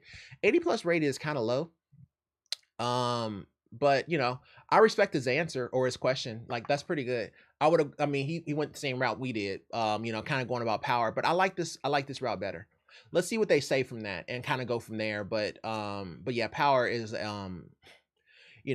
kind of an iffy one. So we'll see, because I don't like going to CPU as a first option. It's just not a good one, because that's if I go to CPU, that would be the equivalent of me going to a wipe. You see what I'm saying? They're the same level to me. That's like like, because it's like the last of the Mohicans, because you can do everything and before you actually get to the CPU. So it's like the last step. So just like a wipe is the last step. So once I get there, it's kind of like, you know, I'm not a fan. I'd rather fix it way before then. But, you know, instead of just saying, oh yeah, it's the CPU, because you have no other parts to check. That's just stupid. So I'm not about to go that route, but I would rather see what they show in their error logs. I'm not reading no dumps though. I'm sorry, but you can't send me a 2 gig dump and be like, read this. Nah, it's not happening, bro. At that point, I'll just be like, okay, wipe it. Even I have my limits. I'm not reading all that. Y'all see how hard it is for me to read these things? All right, let's do this. Let's do this. Okay, this is One Shot. All right, cool. One Shot says this: Corsair Vengeance RGB issue. Every time I shut down my computer and turn it back on, my RAM RGB stops working. Oh yeah, I remember this. This is a person with the RGB issue. So basically, they just wanted to get their RAM to show pretty colors, and then we made fun of him for 20 minutes, and then we came back and helped him with his issue. like we gonna help you. Like, don't get it wrong. We will help you. Now we're gonna laugh at you for like 20 minutes if you start talking about RGB issues where everybody else has real issues. But I mean, that's no different than a nurse laughing at you because your elbow hurts when somebody is missing an arm. You know what I mean? It's like, come on now, like, really, you came all the way to the emergency room for this? But, you know, okay, whatever, I get it. Colors are very important, because how else are you going to increase your FPS if your colors aren't working? So, okay, we're going to do it again. We're literally going to make fun of him for another 20 minutes today, as we did yesterday, and he deserves it. I'm sorry. If you, no, I'm not about to get into it. How about this? Move your RAM over to the next 2 free slots and see if that works. Also, make sure the RAM are not in slots that are next to each other, but alternating. Let us know how that goes, bro. In slot 1/3, the PC won't boot. That's weird. The RGB start to work normally, but same error after I shut down and powered it on again. Okay. Excuse me. Well, if that's the case, only try one stick and try every single slot, dim slot, then try the other stick and every single dim. I can't even see with this gigantic mouse cursor. With every single dim slot. If one actually does not cause the issue, then let us know. Thanks. So yeah, that's how I play this issue. So 4 dim slots. Okay, he has a full-size ATX motherboard. We got that just from looking at his system specs. So with this one here, full-size ATX motherboard and 4 dim slots, 2 dim sticks, or 2 sticks of RAM. And so if that's the case, then what I would say to this is to go ahead and, you know, try all the different slots and keep going until you figure it out. So I'm hoping at some point one of these will actually give him get the computer booted. Now it does concern me that slot 1/3 does not turn on when you have RAM going into it, like it doesn't boot. It sounds like you may have a short on your motherboard. I'm just being honest. That's what it sounds like. It sounds like a short on your motherboard, but you'll find out before me. Because, you know, if you try all those slots with all of those different memory modules, well, those 2 different memory modules, then that would kind of point you in the right direction if you are able to get it to work. But my guess is that he had it in 1.1 and 1.3, and 1.3 isn't working properly. So because of that, that's probably causing a short. But I mean, it is still kind of working. So it could be that the RAM sticks themselves may have something on them. That's a possibility. But we're kind of splitting hairs at that point, you know? Because the reason why we're splitting hairs at that point is because we're literally asking him to take out his RAM and put it in a different slot multiple times. At that point, whatever's on that RAM that was dirty has already been cleaned. So for you to sit here and be like, oh yeah, why don't you go ahead and clean it after you just told him to make 8 swaps, because it's 4 each, right? So 4 and 4. You literally told him to make 8 swaps and then tell him to clean the RAM. That's silly. You see what I'm saying? You've already told him to clean the RAM. He just cleaned it by putting it in the slot 8 different times. So hopefully we get some kind of an answer, but there's not a whole lot more you can do with this. If the RAM does not boot up with the RGBs that you want to increase your frame rate, I'm too honest, bro. I can't even say that with a straight face. I tried to, but I couldn't. I was can't even say it with a straight face. Okay, I'm gonna try again. Okay, you can do this, Anthony. I mean, okay, if the memory doesn't want to boot, with the RGB so that you can increase your FPS, then essentially the only thing that you can do is try different slots. And if that doesn't work, then you're gonna have to look at some kind of an issue between your motherboard and your RAM. Now it's like, okay, well, how much do you want for that higher frame rate? I get that you want those colors for that higher frame rate, but if it costs you a new motherboard, is it really worth it? You see what I'm saying? Like that motherboard costs $400, but that RAM and that color costs you like $200. So, at that point, you may be looking at replacing your RAM if you really are into it that much, but it really sounds more like a motherboard issue because that 1/3. Now, coincidentally, I need that FPS. Look, bro, look. It has to be that FPS, man. And I get it. You want the red color just so you can have an FPS issue and get the FPSs and be able to make sure you can hit over 100 FPS in Call of Duty because now your screen is blue. But whatever. Oh yeah. So there is one thing that we can add to this. Gotta click the heads. Exactly. Gotta click the heads, but you have to have a purple hue while you click the heads because how will they know how manly you are if your screen isn't purple, sir? But with this one here, there is one thing that I do want to say, and that is to update the BIOS. Also, could you update the BIOS? Oh my goodness. I swear to God, every time we come back to this issue, if we keep working this, I swear to God, we're going to make fun of him for 20 minutes every single time. We will help him every single time, but you getting laughed at. I'm sorry. You getting laughed at because, I mean, come on, man. At some point, it's like, and he opened the issue in hardware. I ought to slap you. Why would you open it in hardware? Hey, cuz. I'm in hardware, right? But I have an issue with my lights. Oh, you mean like Christmas lights? No. I mean like the lights on my RAM, right? They're usually red and purple, but right now they're not showing a color. Can you help me? No. Get the hell out of my store. Exactly. It's the job, but man, we about to crack on you. Oh my God, be like, what are those?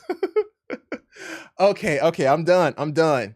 I think we did better this time. Last time we laughed at him for 20 minutes straight. This time only 10. I think we're getting better. Next time it'll only be 5 and then it won't be funny anymore. So, okay, one shot. Just follow the instructions, bro. We'll get you there. Or, if you want to give up your motherboard and sacrifice it to Cthulhu, then go ahead and do that too. But that's what it sounds like, man. 1/3 should not work. Or it should work. Now, if 1/3 is giving you a problem, then yeah, I would say your next step would be to update the BIOS before you start looking at replacing a motherboard over RAM. But whatever. This is from Bennett Gaming. I feel like I've looked at this before. Not even a month-old PC and GPU is already dying. No, I haven't seen this. Freak me, I guess. Oh, good. This time I actually read it before I said it, because I wasn't trying to actually have some type of a voice with it. Oh, that's not good. That's kind of interesting because that's not a video game. That's just him. What? Screen on a cell phone. Hey. Yo. Hey. Your printer is out of ink, bro. That is wow. And this is PC? Is that like a picture from a video? Oh no. His printer is just definitely out of ink. He just needs to, essentially you want to change out your printer cartridges, because I mean if it's printing like that, then that just means that it's just trolling you at this point, because it's showing color behind the color. So obviously your printer's just trolling you, bro. But he says a month-old PC, but he has a picture as if he's a fan taking pictures out. I guess not. Maybe this is actually a picture or a video that he's watching. Well. Okay, cool. After making fun of and after the joke, let's actually troubleshoot. All right. Okay. Obviously, we go other inputs. So with this one, okay. You know what this looks like? Okay, now I have to actually teach. Okay, let me quit laughing. Okay, let me get ready. All right. So So if you actually get into the communications field, there's this thing called digital tiling. Okay, what it is essentially it's static at a digital level. So back in the day, before you kids were born, we used to have static, like true static, on televisions, but it was analog static because all of our channels were analog. After a while, we kind of worked towards getting all of our channels to be digital.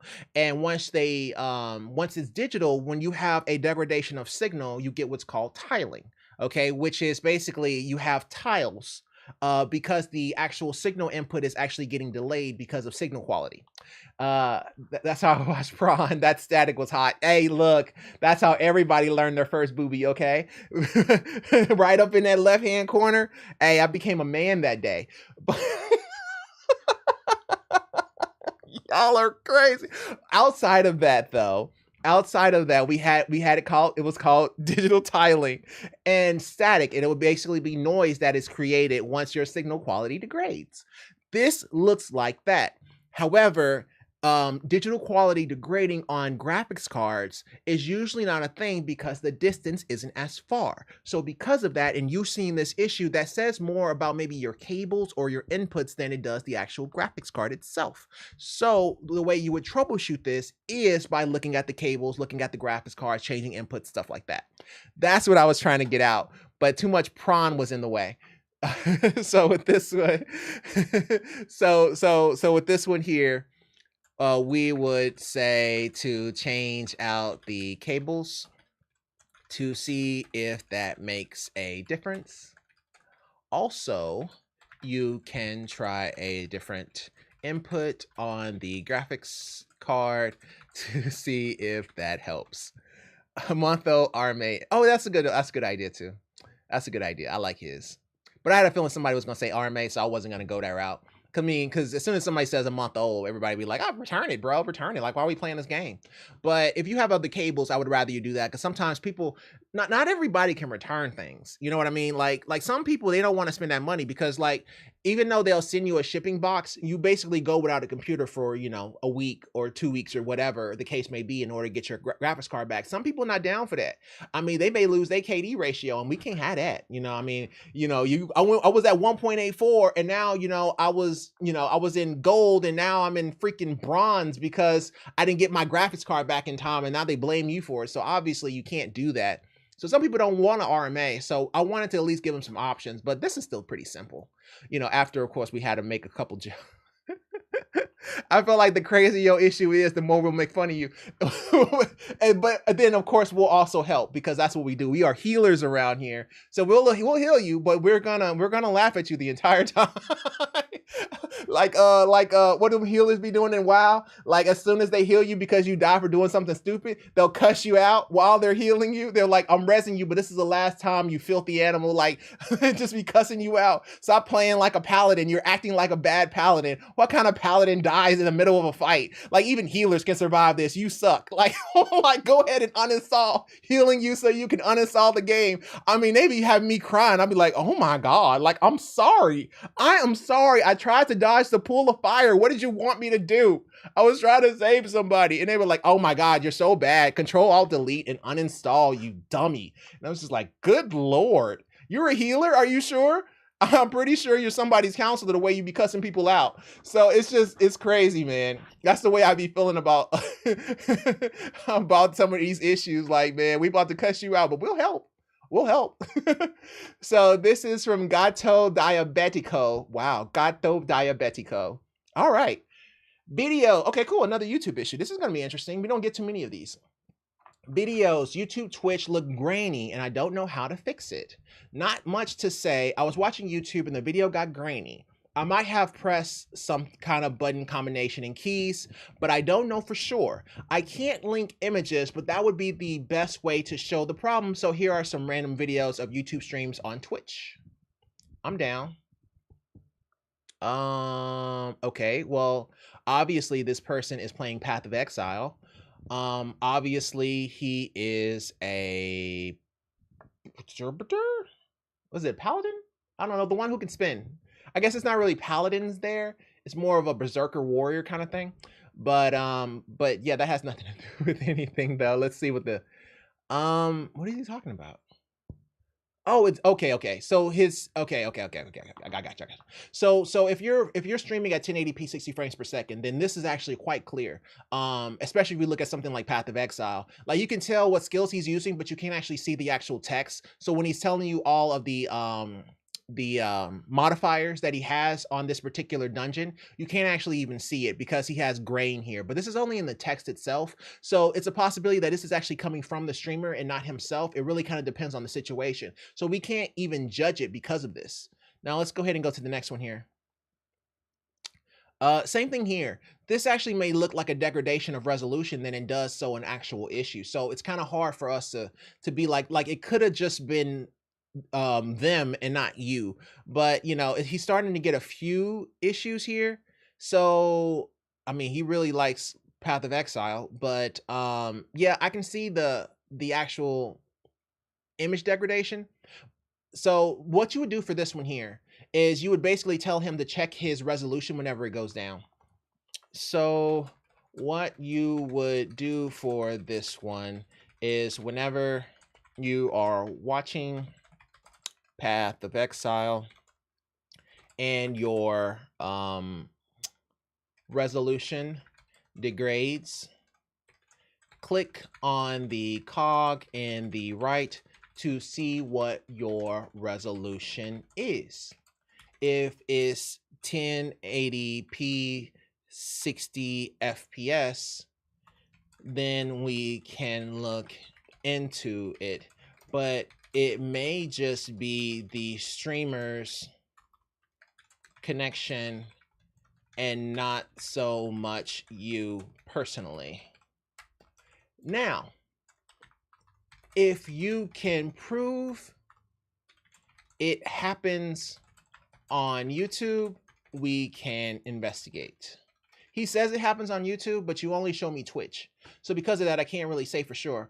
Thumbnails seem to have this problem. Yeah. Did he say that?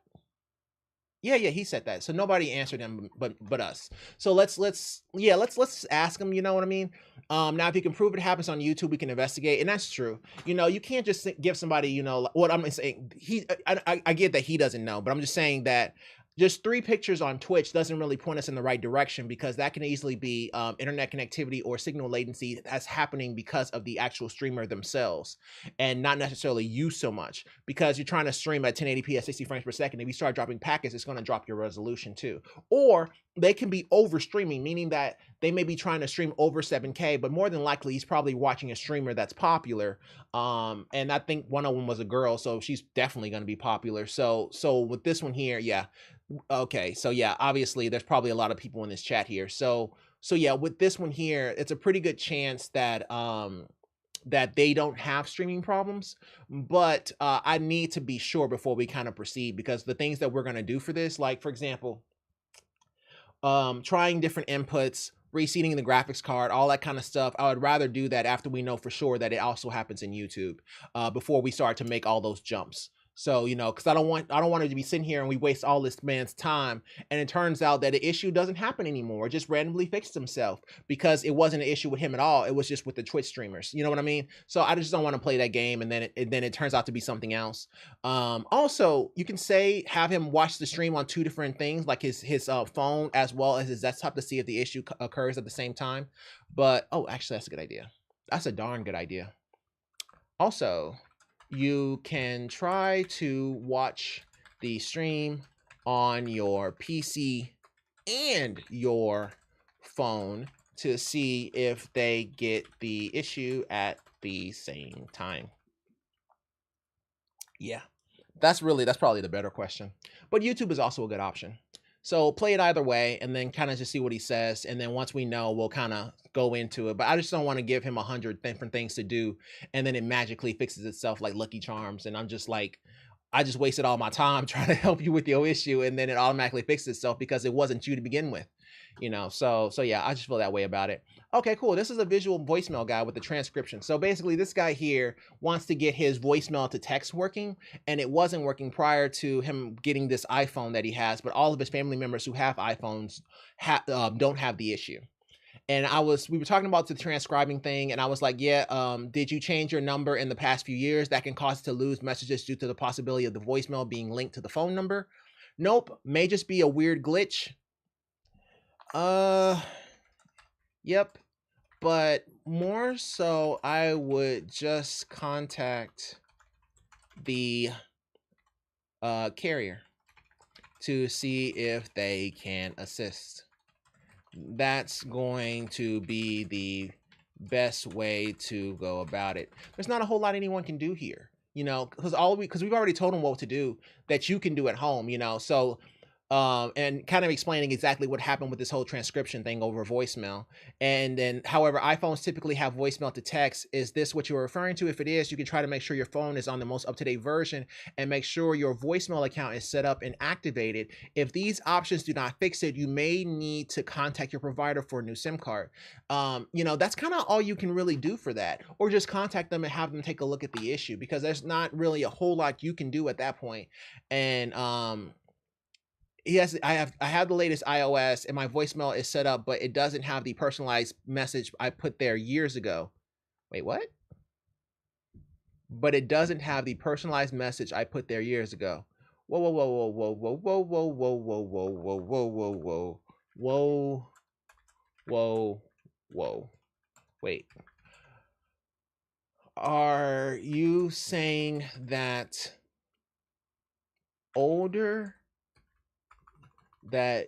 you are just looking for an older message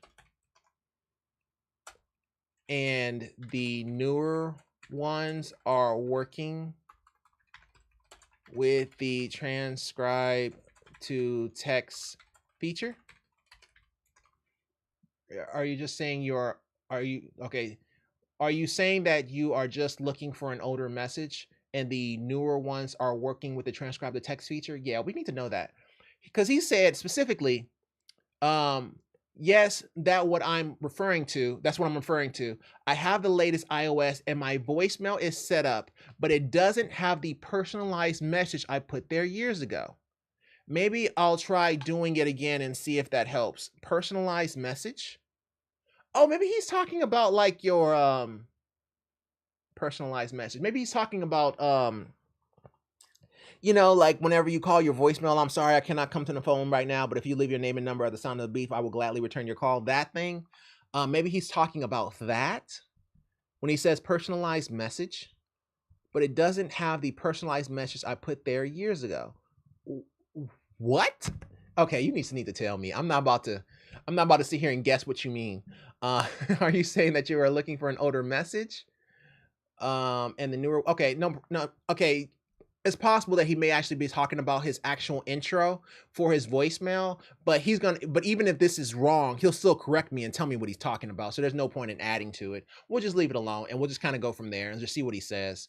But yeah, I think okay. So when I read it the first time, it sounded odd, but I didn't read too much into it because he had already started off with some broken words, right? So it could be that this isn't his primary language. So you always want to take that into consideration. And that's why I never get like angry at anything, because a lot of times people are actually trying to do this with like Google. So they may not, you know, have the right stand or present tense or something along those lines.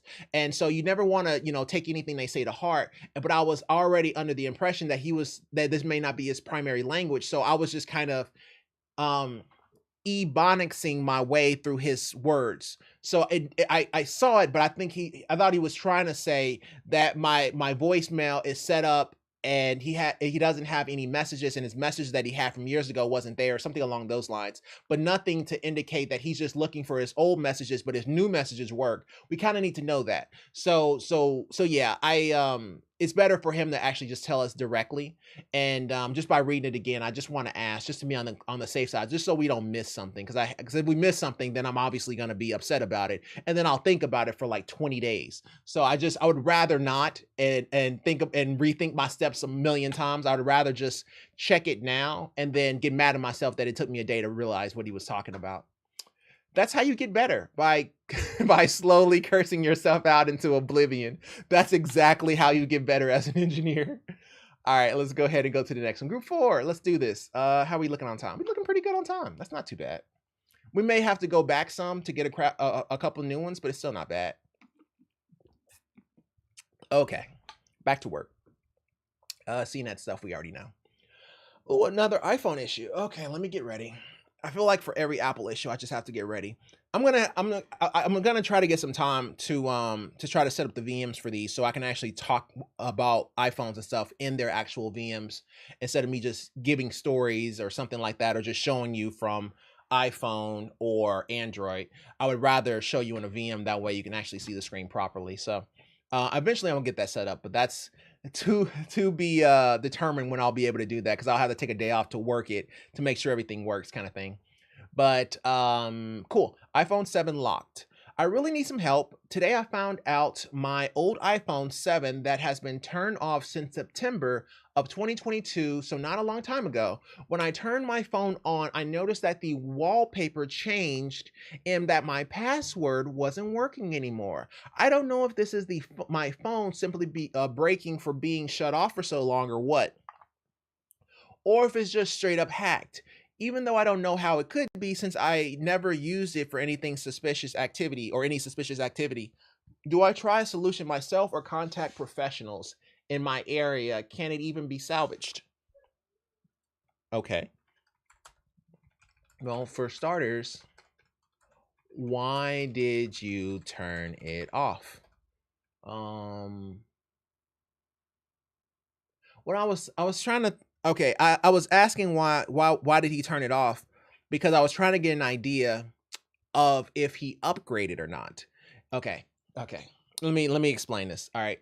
So when troubleshooting, sometimes you do misdirection. Like there's been situations where we've worked issues together and we've laid traps for customers. Like we literally would lay a trap because we want to see if they even know what they're asking. You see what I'm saying? So you want to lay a trap so you can spring it on and be like, oh, okay, you did that trap just so you can see if they would actually fall into it or if they really do have a true issue. Those kind of things. And in this situation, it's a misdirect. So the reason why I'm asking him why did he turn it off? I don't really care why he turned it off, and neither should you. You shouldn't care why a person turned off their phone. But what you do want to know is if they turned it off because they got a new phone, okay? Because maybe the SIM card has already been removed. Okay, and if the SIM card has been removed, then it may be okay to do a force restart. You see what I'm saying? Or force boot, or like going into power settings and kind of doing a hard reset. Those things, right? But if he turned it off because I don't know, his mom said he couldn't have his phone, well, okay, we need to know that. You see what I'm saying? So that's the reason why, or if it got stolen and he just found it. You see what I'm saying? Those things is what we really want to know. But you can't just be asking a customer, hey, did it break? Did somebody take it? Does your friend, do you know who took it? And all this, you see what I'm saying? It's like 30 questions. Just ask him, why did he turn it off? And he'll tell you why, and then kind of just go from there. So it's basically a misdirect. I'm not trying to get to know the person. I'm just trying to eliminate all the other possibilities. Does it make sense? That's what we call a misdirect. Sometimes you want to misdirect your questions in order to get an answer that you want, instead of asking like 30 different questions and then coming off. Okay, we're going to be talking for a long time. All right.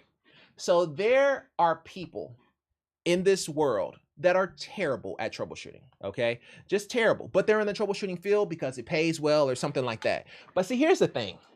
This is the quickest way to get your butt kicked, because you may come into the situation and maybe you know how to troubleshoot, or you may be a little bit better at technical troubleshooting. But see, here's the thing. To a customer, none of that crap matters, because here's the thing. You could be as smart as you want to, but if you don't treat the customer like a friend, they're not gonna want to work your issue, or they're not gonna care about trying to fix it or help you in any way, or trying to even help you help them. They don't really care about that, because depending on how you treat them dictates how they return in kind. And so I know some engineers who may not know anything about tech. However, they sitting there next to the parent at their kid's baseball game. Like, they will literally go to the customer's baseball game and get some popcorn and sit next to the actual customer. That level of customer service will smash anybody with knowledge. You see what I'm saying? So you got to respect those kind of people, because they're willing to go outside the Call of Duty Call of Duty, to actually help the customer, but they're just helping in their own way. They may not know how to troubleshoot, but they know somebody who does. And as long as that customer is cool, he's willing to wait for it. You see what I'm saying? So all it is another person that's going around a different way, but they get the exact same results as you. So you can't discredit that person because they don't have the same knowledge or because they're not technically inclined, because they will smoke you. Because every single customer that they worked will stand by him, and they will literally call in and ask for him because he was at the kid's baseball game. Like, he went to his daughter's recital. Like, come on now. When you see your engineer, a person that's supposed to be working your issue, next to your daughter at her recital, making sure that she did her plie right, like, that is a level of customer service that people can only dream to accomplish. Like that, those levels of engineers, they are the true ones, right? Because that customer, I don't care what happens on their network, their whole network can be set on fire, and they will sit there with that engineer and troubleshoot that issue regardless if he knows what he's doing or not. That's the real one. So you want to be careful, because you may think that you know some stuff, but you don't know people. So if you don't know people, you're not going to get very far in life. So let that be a lesson to people. Like, you come in thinking that you're all big hot shot and you know tech and all this kind of stuff, and I know how to troubleshoot this and troubleshoot that. But if you don't know people, you're not going anywhere, because you have to be able to talk to customers and be able to de-escalate situations to actually be valuable to a company. So just off my horse now, off my talking, but that's gotta be careful, man. Some of them cats that don't really know how to troubleshoot, they may have like a 10 in people skills. They just don't have like anything in strength or intelligence, but their people skills is like a 50. So they will smash you. What is it? Luck. Yeah, their luck is like a 50, but their strength and defense is like 2.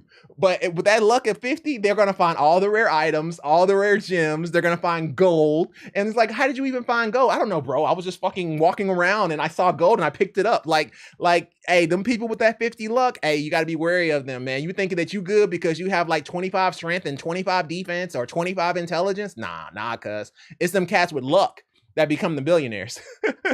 You over here still struggling with a sword and a shield.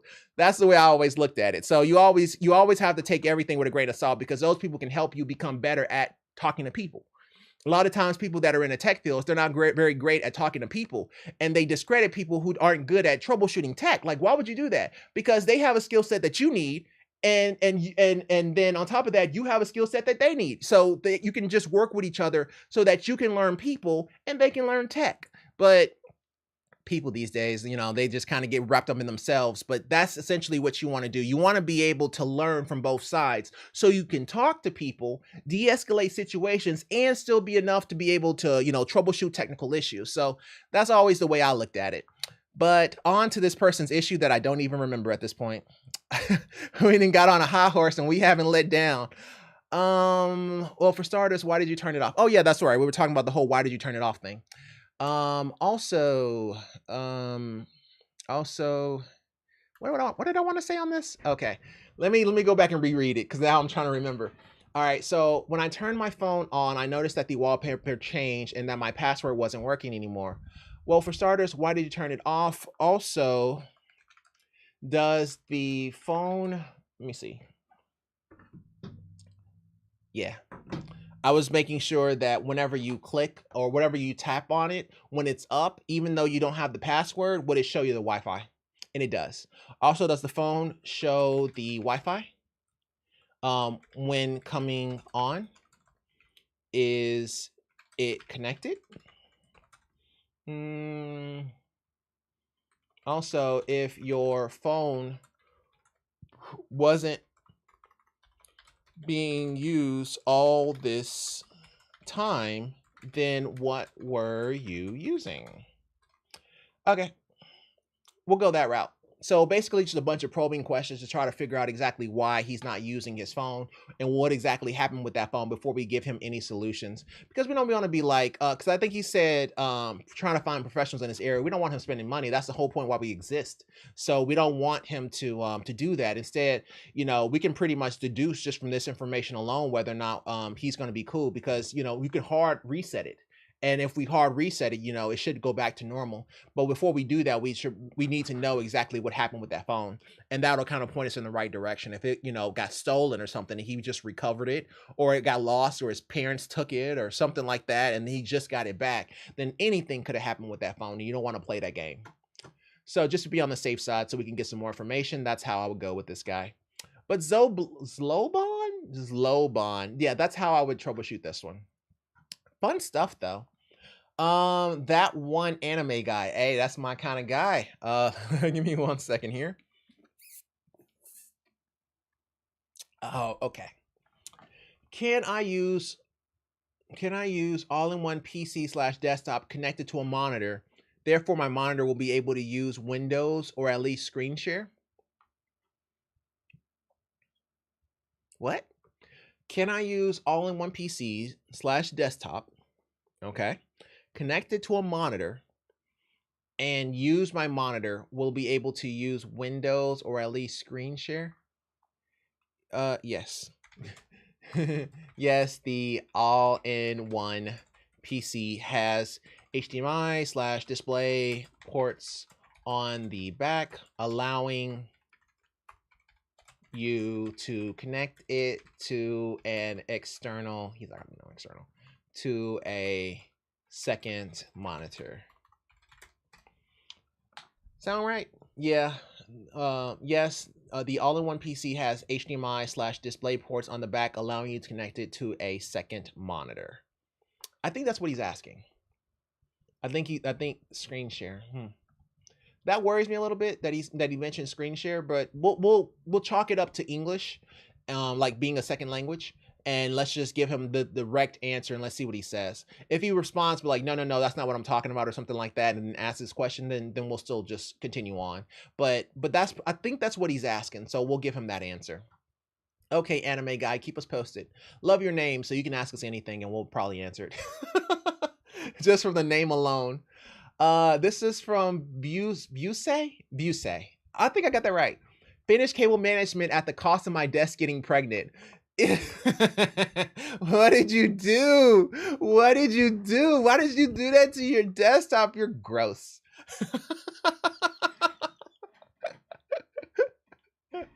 Oh my goodness. Hey, you know what? That's probably better than most of the time that people get pregnant. Like, at least it's a desk, so there's no child support. You don't have to worry about anything. Like, it's cool. You can kind of just walk away slightly and just kind of like the Simpsons kind of going into a tree bush. You don't want to ask no questions. But yes, your desktop definitely looks pregnant. It looks like it's about 3 months. It kind of has a baby bump. You're gonna be a new daddy. But yeah, that's kind of an interesting one. I've never seen something like that, for it to bow out like that and look pregnant. Okay, right in the uterus too, like it's right in the right spot too, and everything. That is well, now in a Meshify, like what kind of cables is back there? I mean, but it looks really clean, so I mean, I'll give you that. Jesus Christ. Congrats. We'll go with that. I feel like that's the only thing that you can really say to that. I do like this though. That's crazy that this is what I noticed, that it's an upside down plug. That's actually pretty cool because you don't see those too often where it's upside down. And now, of course, it could be two-pronged, but if that's the case, that's insane because all he's going to do is electrocute himself and get static electricity shocks every time he sits down at his desk. But let's just assume that that's a three-pronged, that's upside down, which is pretty sweet. Yeah, but I mean, hey, it looks better than the back of my computer, so who am I to complain? And he got the little plant and everything. That's pretty nice. So congrats to him, Vuse. Yeah, Vuse. There we go. Alrighty, this is from Zealous Ideal. Is that what it is? I hope it is. If it is, whatever. Wi-Fi issue. Let's work it. All right, so temp Wi-Fi for remote work. Genius says, of the world I call on thee. You had me at thee, sir. You didn't have to call me a genius, but okay. I'll help you now. You could have told me anything and I'll still be able to help. You could be like, hey, I need a designated driver. I'd still help when you call somebody else a genius. Like, oh, me? Oh my God. Okay. What do you need help with, sir?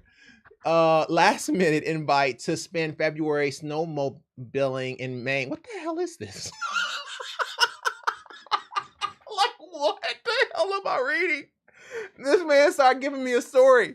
What is he talking about? Snowball? What? Okay, last minute invite to spend February snowmobiling in Maine. Yeah, buddy. Oh, okay. Only problem, we need Wi-Fi for remote work only for a month or so. Okay, there we go. There we go. I was like, man, do you know who I am? Do you know what I do? Okay. I've thought about sharing a neighbor's Wi-Fi, but I can't be positive until we ask. I know there are some other options out there. Has anyone tried slash had success with temp Wi-Fi services in the past? Call service can be spotty in the area and need to be able to run Zoom calls. Thanks for insight. Okay, well, let's get right back to this. I am an expert in this field. I am an absolute expert in this field. Okay, let's talk about temp Wi-Fi for remote work. Okay. So, okay, there's a lot of things to talk about here. So, one, it depends on the company, okay? Because some companies give you portable laptops that are locked out or portable desktops that are locked out, as in like they're the little small all-in-one PCs, and they're like little small and portable. But the thing is, if they're locked out, then it only allows for Wi-Fi. It does not allow for wired. It may not even allow for USB ports that aren't wired. So like, if, for example, it may disable Bluetooth. So it depends on what kind of stuff his company has. So it's a possibility that he may have one of those company PCs. That happens a lot with like companies. Well, I'm not about to sit here and say the company names, but there are medical companies that actually do that. They give you a locked computer that you have to have USB ports going into it. And that's pretty much it. You can't actually have anything going through Bluetooth. It's kind of a way to deter you from traveling. So they won't let you go Wi-Fi. They only let you go wire, things of that situation. But because he is talking about Wi-Fi and not necessarily wired, then let's assume that he has a laptop that he can control somewhat, okay? So he needs temp Wi-Fi for remote work, and he only needs it for a month. And where he's going is last minute to Maine, okay? So there's a couple ways you can go about it, because he says he needs temp Wi-Fi, but it's going to be snow in the area. So because there's going to be snow in the area, there are going to be situations where he's going to have to use the Wi-Fi at home. So you can't even say things like Starbucks, because he may not be able to get there from where he is, unless of course he wants to snowmobile to walk to Starbucks every single day, which is not ideal. So in this particular situation here, it sounds like they already kind of have their lodging.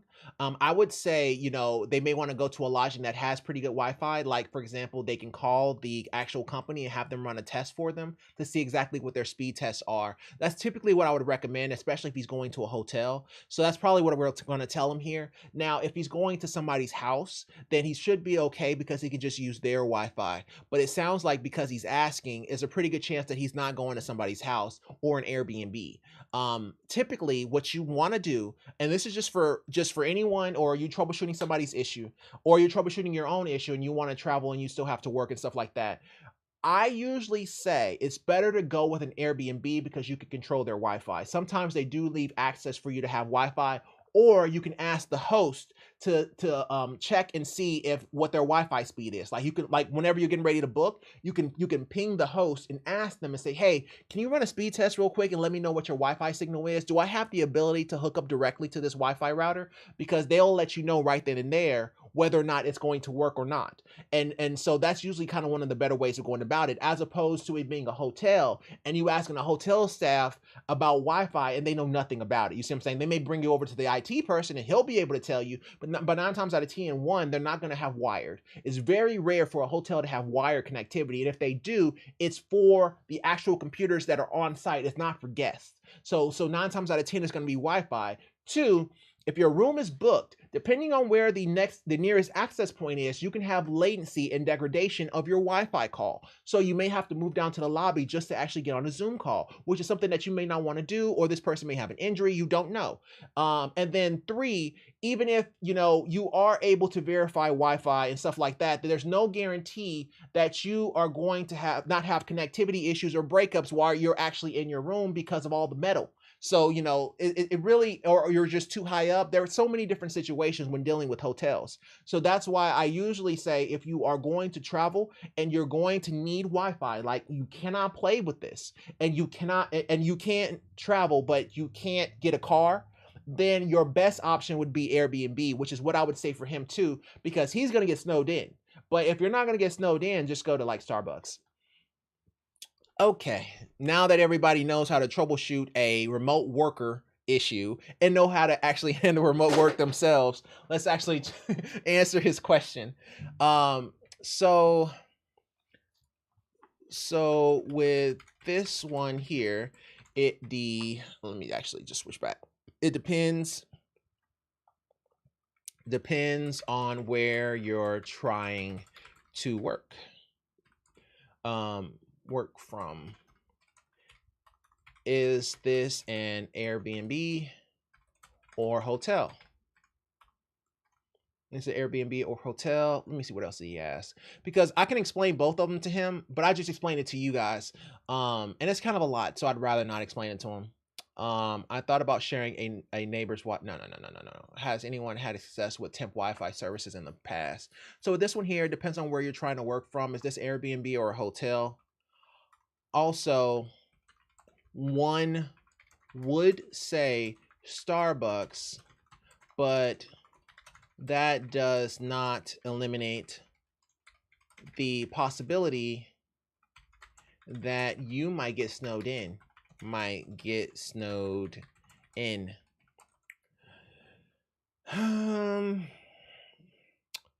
If your phone has the ability to tether to your laptop to allow you to connect to your office, that would make for a solid backup plan.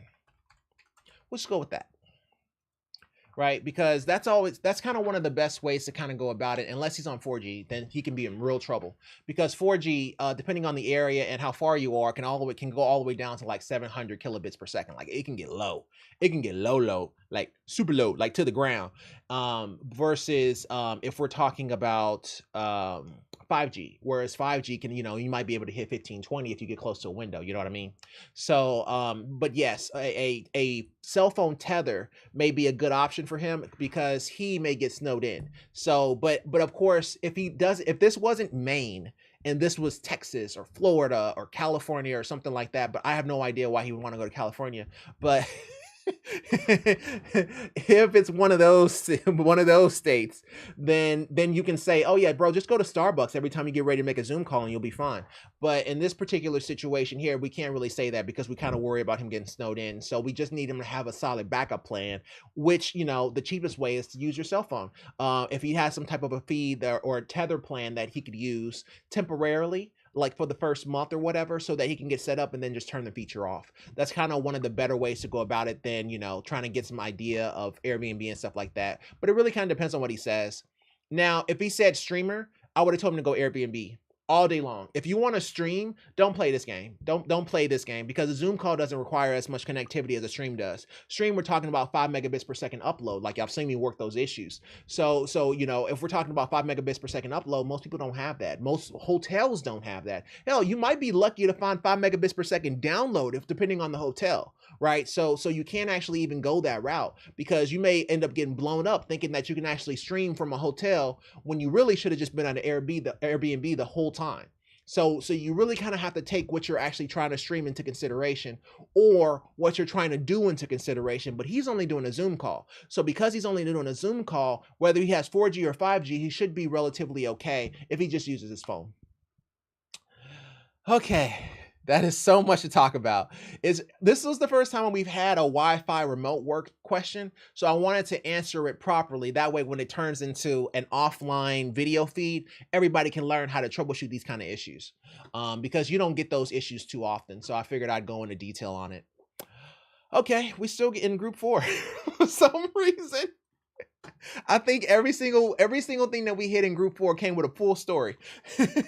I'm gonna be in Maine, you know what I'm saying? It's also snowing. I'm gonna go snowmobiling. It's kind of cold, but I think I'll be all right. My girlfriend is coming with me. That's the first time we've been actually, away with each other for a while now. I think I'm gonna pop the question. We'll see how it goes. But I mean, she's also just kind of nagging me, so I don't know what's gonna like. Oh my God, what is your issue? Like, why am I here? Do you know who I am? Like, we support people. I could have helped 15 people in the time you told me this story. Like, what are we doing here? I got to help 50 people before I go to sleep, and you are taking up my time, sir. This one here is from Fluffy Carpet. Fluffy Carpet writes AMD plus Intel Graphics Command Center. Okay, well, that's interesting. Intel Graphics Command Center on AMD PC. I'm listening. Hello, all. I just built another PC, and this time AMD, first time in a few years, and I found something odd. I'm curious why Intel Graphics Command Center would automatically install when I don't even have an Intel processor installed. There's too much bloatware with stock Windows Pro now, it's unbelievable. Please let me know if why it would install for a clean copy of Windows. Why? I mean, uninstall it. Like, what are we talking about? I mean, why? Just, I mean, I'm trying to not be a bad person and be like, wow. In the time it took you to type this, you could have uninstalled it. You know what I mean? Um, are you not able to uninstall? Are you not able to uninstall it? Or are you just posing the question? Like, what are we doing here? Like, are we trying to talk about it or are you trying to be about it? Like, you need to let us know. Like, you're trying to be about it, you want to hold a full conversation. I mean, we'll hold a full conversation, but I mean, do you have an issue? Like that? I got like 50 other people, man. Like, I will just go with this, man. Or are you posing the question? Yeah, I'll just go with that. Did somebody else answer him too? Maybe he replied back. No, it's just me. Okay, everybody else just skipped it. Everybody else is like, nah, man, I ain't got time for all this. What am I supposed to say to this, man? Yeah, I mean, Intel Graphics Command Center or whatever bloatware that it has is just bloatware that it has. I mean, I don't really think about why people do the things that they do. I'm guessing money has something to do with it, but I just kind of leave it at that, you know. If it has Intel Graphics Command Center, it's really not that big of a deal. Just uninstall it and move on. But you know, that's just me. Never really put too much stock into why something happens. Only how to troubleshoot the issue, and then we can talk about it, you know, afterwards. But I'm a healer. We heal.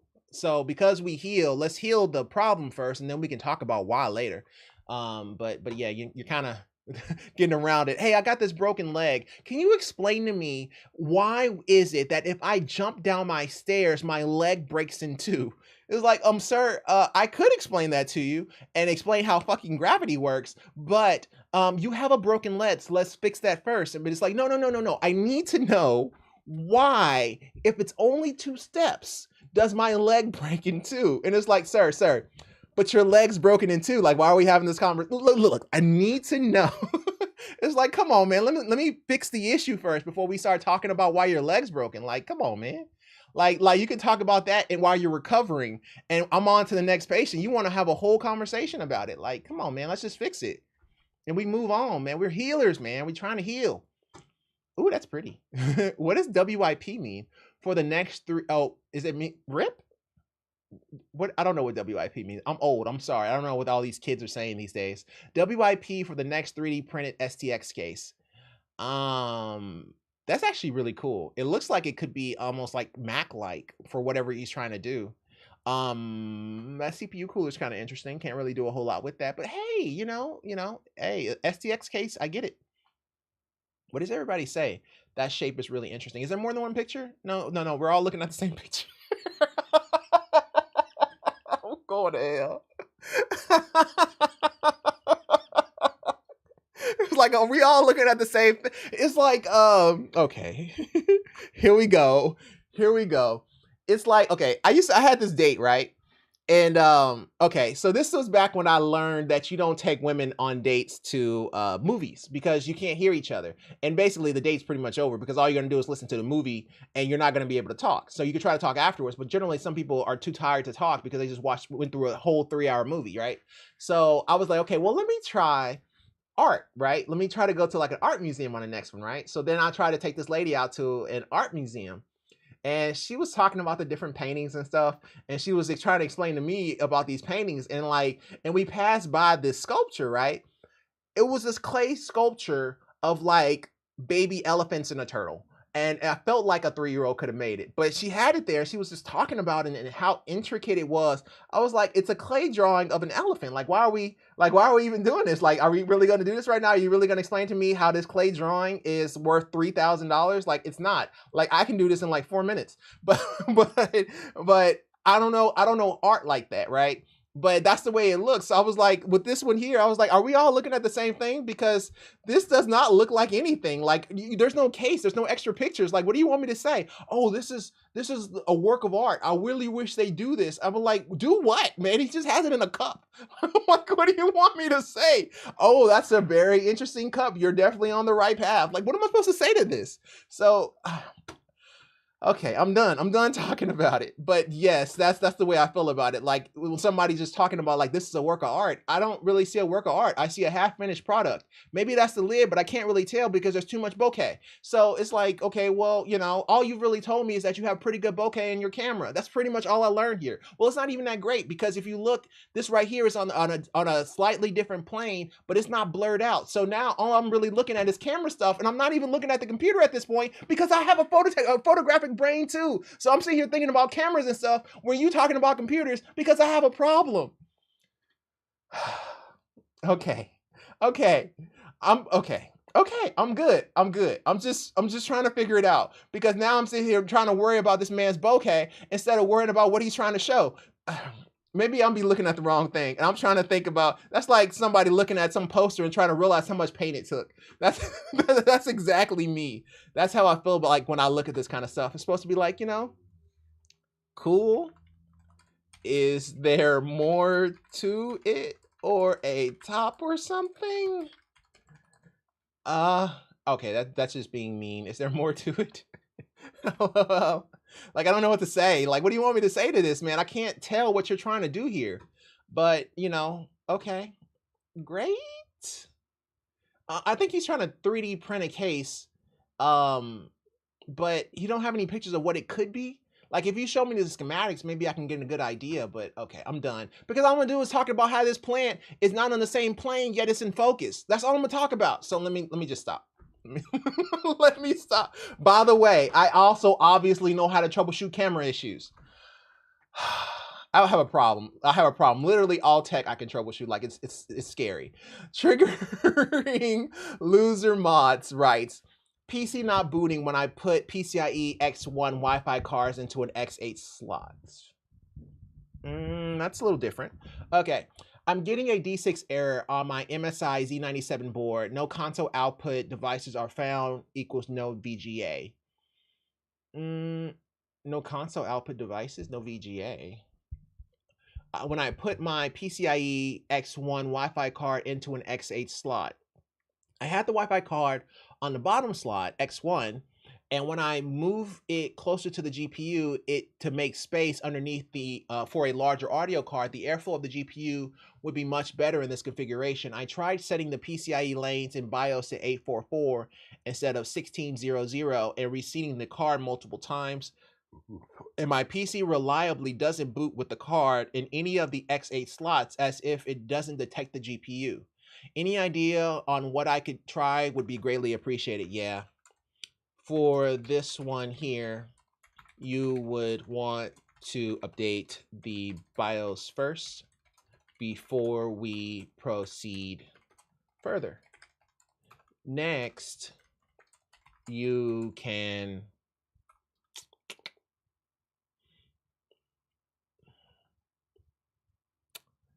there's a couple of things, and one would be the changing from Gen 3 to Gen 2 to Gen 1. You can try to change the generation of the PCIe slots from Gen 3 to Gen 2 to see if that will work. Also,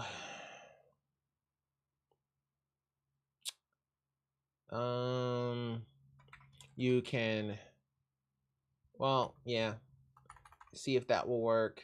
Let me think if there's anything else we can say. Yeah, BIOS and then trying to change from Gen 3 to Gen 2 is kind of how you would troubleshoot that. There's not a whole lot of options you have here when it's PCIe. Like this happens a lot, like a whole lot. Like where you don't have the right PCIe lanes and it's not working properly whenever you hook in things that need more power than you can actually afford to give it. As far as in the perspective of the motherboard. You could try to change and generate the PCIe or change the generation, maybe, Anthony? Oh my goodness. Generation. The PCIe slides from Gen 3 to Gen 2 to see if that will work. However, nah, I'll just say with that. See if that work. Yeah. We'll just go with that. Let us know if either of these methods work for you. Thanks. Yeah, we'll just go with that. I'm okay with that because it's like, okay, well, how do you troubleshoot an issue when you don't have the right lanes for the cards and the locations that you want them in? Okay, well, you can change the generation, you can swap the cards around, or you can update the BIOS. Okay, well, if we already tell them to update the BIOS and also to change the generation, well, there's really only thing that you can do, and that's swap out the locations of all the stuff. But it sounds like you're trying to do that anyway. So we've kind of already told them everything that they can do in order to troubleshoot this issue. There's not a whole lot of options here. But yeah, updating the motherboard BIOS is probably going to be your best one though, at all times whenever you have something like this. Alrighty, this is from Hiran Bree 008. Both shift keys are functional. I have a membrane Microsoft keyboard and kind of old. This problem happened some time ago, no idea how. So both shift keys don't work. It is strange that only them are not working. I tried unstalling drivers, turning sticky. I so was gonna think sticky keys on and off, and also turn on and off filter keys, but they still don't work. It's relatively clean and nothing is messing with the contacts. Is there a way to fix this? Well, what happens if you plug your keyboard into something else, like a console or a laptop?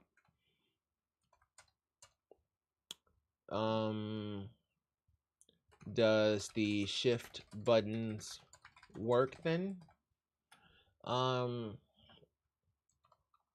It's kind of weird for it to be just shift buttons. Also, you can try the front USB ports on the PC to see if that makes a difference. This is stupid in a long shot. If somebody said I was kind of stupid from posting this, I wouldn't be upset at them, because they may actually have a point there, because it's like, okay, well, it's the two shift keys. Like, what are the chances that the issue is a shortage of power if it only affects the two shift keys? You see what I'm saying? Like the chances of this being is astronomically low. But I'm still going to post it just in case, because you're kind of still going to want them to kind of switch over to another USB port just to be on the safe side. You try the front USB ports to the PC to see if that makes a difference. Yeah. That's what I would do. The shift buttons work then. I try to move it to a different computer, as well as try a different port. That's really all you can do. It's a keyboard. Let us know. Thanks. Yeah, I mean, there's just not a whole lot you can do here. Like, keyboards are kind of straightforward. Now, originally, of course, I was thinking sticky, because that's what everybody would think in this situation, is sticky. But she's already turned off sticky keys, and she knows that it was sticky keys, or he knows that it was sticky keys, and they've already turned them off and on. So if they actually, here's the thing. If the person is telling you they know sticky keys, then that means they did it, okay? Because nobody's going to know what a sticky key is unless they actually experienced it firsthand. Most people don't know what sticky keys are. So for the fact that he even said it, or she said it, you got to take that into consideration. They know what they're talking about. So you have to take that into consideration. They've already tried sticky keys. So at that point, you can kind of just look at the keyboard and just troubleshoot it as if it was a hardware issue. Okay. Oh no. Maybe the 12-volt power was a mistake. Company Cable Mods custom 12 VH power cable for the GeForce RTX 40 cards burn up. Company rep responds immediately. You were the chosen one. Oh my goodness. Yeah, that would do it. Wow. Yeah, no, yeah, wow. If you design something to be idiot proof, the universe will design a better idiot. Oh my god. What? Okay. That's like something Dave Chappelle would say. Like, I can't go behind that. What am I gonna say? Like, that is just, I can't. That's just too good. That's just too good. I was going to write something, then read your comment and stopped uh, your comment and stopped. There we go. I was going to write something that read your comment and stopped. Exactly. His comment is so good that you just can't. you can't win with that. They will just design a better idiot. That's very true. And that can happen. And yeah, that's kind of an interesting one. That doesn't look like the burnt pin that what's his name? How do I not know this? Gamers Nexus. It's not theirs was over here, but whatever. Yeah, that 12 volt. I mean, it kind of sucks, but you know, it is what it is. Oh, it's a repeat. We haven't had a repeat in a minute. Okay, let's try to get. Let me get this. Let me get it in. Okay. All right. So this is from Mini Minute. Can my PC stuttering issue be used by static shocks, or would static shocks just completely destroy parts? What? Okay, so this is a person that was curious about the whole static shock thing. Okay, so is it stuttering only in games? If so, which games? Does it stutter in all games? What about YouTube? Does it stutter there as well? You can try to make sure your AMD drivers are up to date and see if that helps, but we kind of need more information on what it is exactly stuttering. How often does it occur? Do you have a video? Sorry, I should have gone into much more detail. So it generally only stutters in games. It stutters sometimes during general browsing, like when I'm doing a Windows search or using File Explorer. It sometimes stutters when I'm using Microsoft Edge, but I assume that's related to my Wi-Fi, which is only 300 megabits per second. 300 down, 300 up. He has fiber. Well, it's supposed to be 300, 300, but I only get around 120, 120 on a single device. I don't know how Wi-Fi works, so maybe it's spread out amongst all my devices. I haven't yet noticed any stuttering when I watch YouTube videos other than when I'm downloading stuff in the background. That causes the video to buffer, but I think that's different from stuttering. Yes. I listen to music videos on YouTube in the background often, and I haven't noticed any audio stuttering. I've watched 4K videos as well and also haven't noticed any video or audio stuttering. Hey, this is how you can read into what a customer is saying. Okay, so let's just go back a little bit here. So he said he doesn't know Wi-Fi, so maybe it's spread out among all my devices. Okay, then he said, I haven't noticed it when watching YouTube videos, other than when I'm downloading stuff in the background. Okay, and then he says that causes the video to buffer.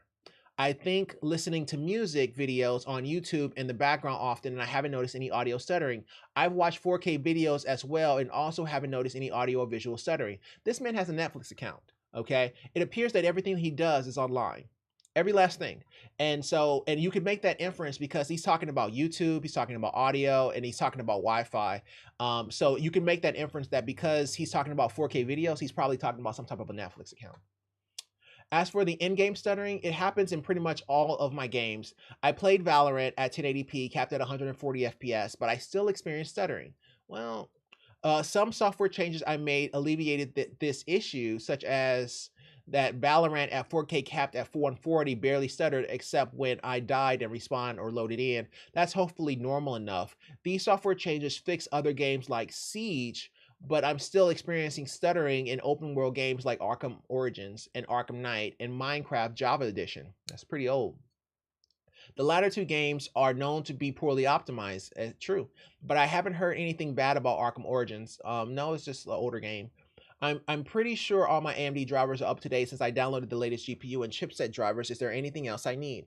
As for a video, I am still in the process of rebuilding my PC after I fully disassembled it. I'll just need to add the CPU, cooler, and GPU, but I can't do that just yet. I will be sure to send a video and a frame time graph from the MSI Afterburner as soon as I fully rebuild my PC. This is the kind of response that you really want from customers because then you can troubleshoot. So let's look at his issue. So he was talking about 300 by 300. Well, it's supposed to be 300 by 300, but I actually only get 120 by 20 on a single device. Everything that he does is Wi-Fi related. So let's go with this first, okay? What happens when you plug your PC directly into your router?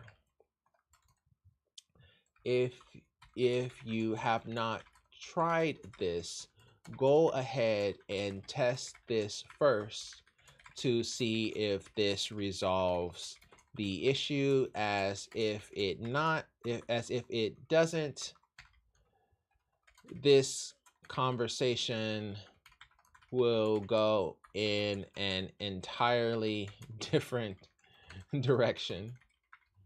Okay, if you have not tried this, go ahead and test this first to see if this resolves the issue, as if it doesn't, this conversation will go in an entirely different direction. That's not, I don't want to say that, it sounds stupid. I don't want to say that and make him think that I'm mad or something, so let's not say that. If you have not tried this, go ahead and test this first to see if it resolves the issue. Yeah, we'll just go from there. Don't even say anything. Because, okay, I'll explain to y'all though. So with this one here, all right, everything this man said is Wi-Fi or network connectivity. Okay, every single thing he said, he has yet to say a single thing that isn't on Wi-Fi.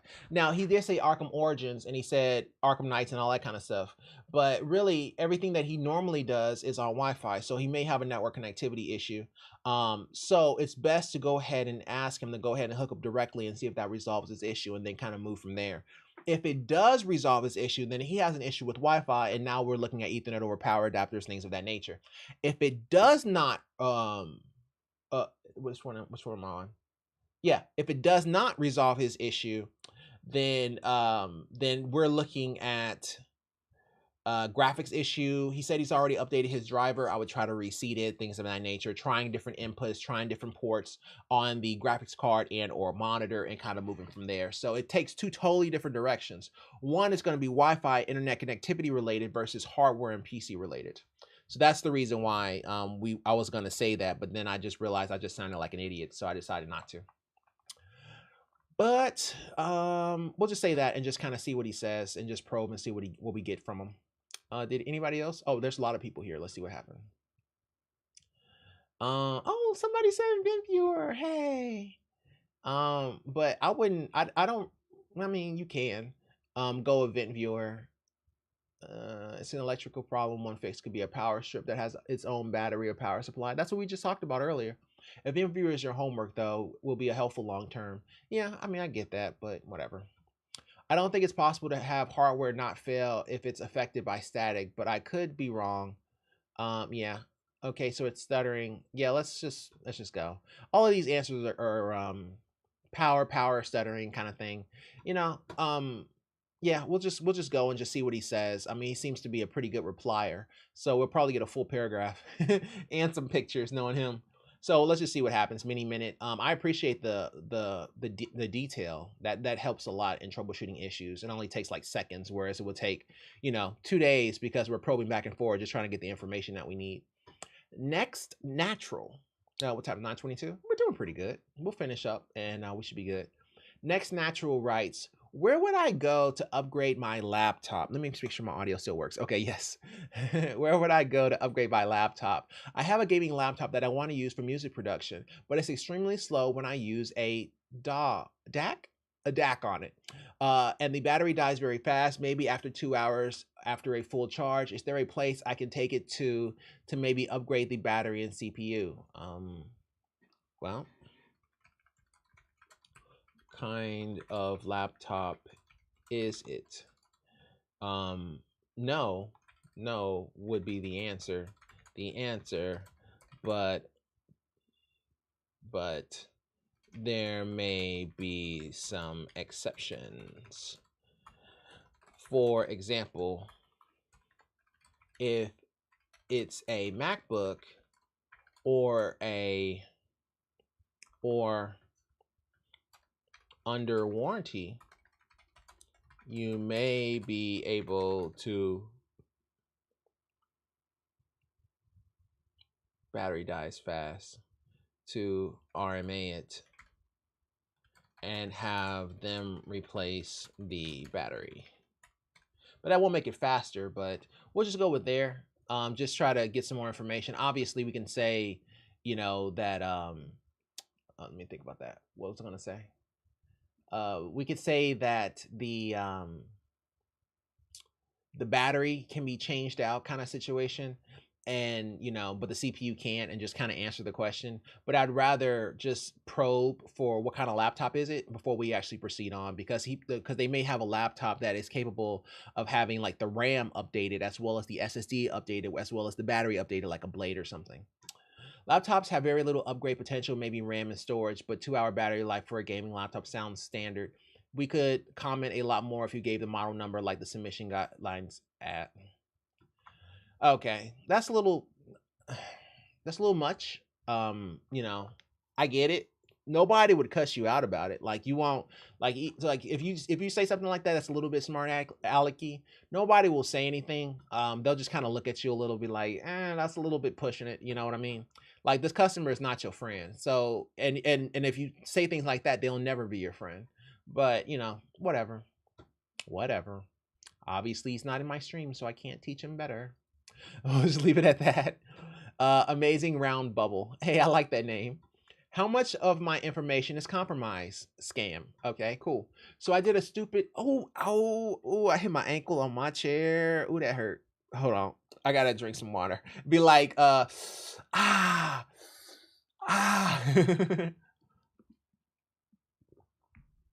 Okay. So I did a stupid thing and accidentally clicked a link from a PayPal phishing mail. It was a mail from blah blah blah blah blah, saying I got an invoice for almost $500. So nobody's gonna give you an invoice for $500, sir. That doesn't happen ever. No, I'm joking. Saying I got an invoice for almost $500, so I clicked on See Estimate. It was the PayPal.com website I got directed to with an invoice from an account with a different email. My email was spelled with spacing in between it, like test.email.gmail.com. My husband now completely reset my PC and made me change all my passwords. Is this enough, or do I need to create a new account on everything, i.e., new mail account and PayPal, Discord, etc.? I haven't downloaded anything or clicked on anything more on that website. How bad is this? I was not signed into PayPal. I was signed into Chrome or whatever. Not too bad. Not too bad, as you have already changed the password. Change the password. You can go ahead and install. What was I gonna say? I'm sorry, something ringed in the back and it threw off my train of thought. You can go ahead and, too bad, as you have already changed. Oh, that's what I'm gonna say. Enable two-factor authentication for PayPal to further protect your account. Meaning, even if they had the password, it would be extremely difficult for them to log in. Let me see if there's anything else you can do. Not too bad, as you have already changed the password. You can go ahead and enable two-factor authentication for PayPal to further protect your account, meaning even if they had the password, it would be extremely difficult for them to log in. Also, check all your bank statements to make sure nothing happened. But since the PC has been wiped, there is no need to run Malwarebytes. We'll go with that. I mean, your her husband kind of just went full circle, just took a flamethrower to it, and I get that. You know what I'm saying? A flamethrower works. I mean, it'll destroy the entire forest, but I mean, it works.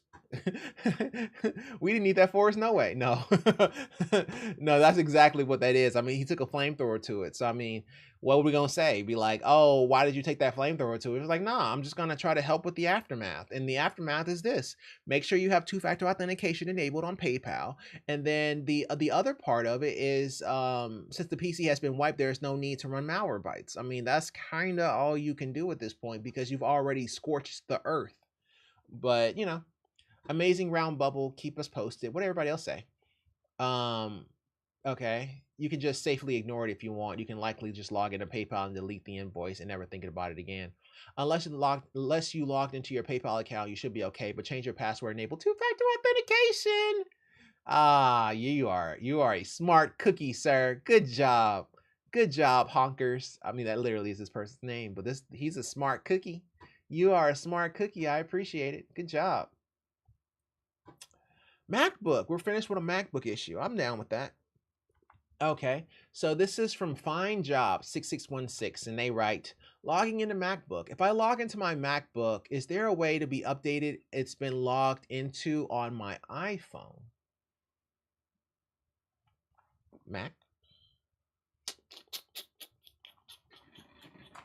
Okay, of course it goes to sleep on us while we're not doing anything. Come on now, wake up. You can do it. Oh, that's right. It's also on a smaller screen right here. There we go. Let me minimize this. Mario Kart mostly. Okay, let's not do that.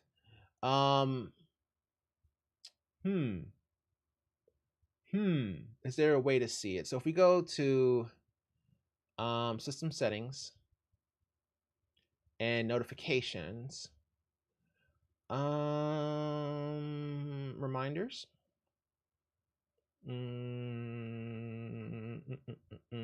notification groupings. I don't think it would do something like that. I don't remember it having something like that. Let's see. Allow notification when the display is sleeping. Allow notifications when mirroring or sharing. Yeah, I don't think you can do that. Okay, well. Oops. Did I? Oh, no, I just minimized it. Hold on.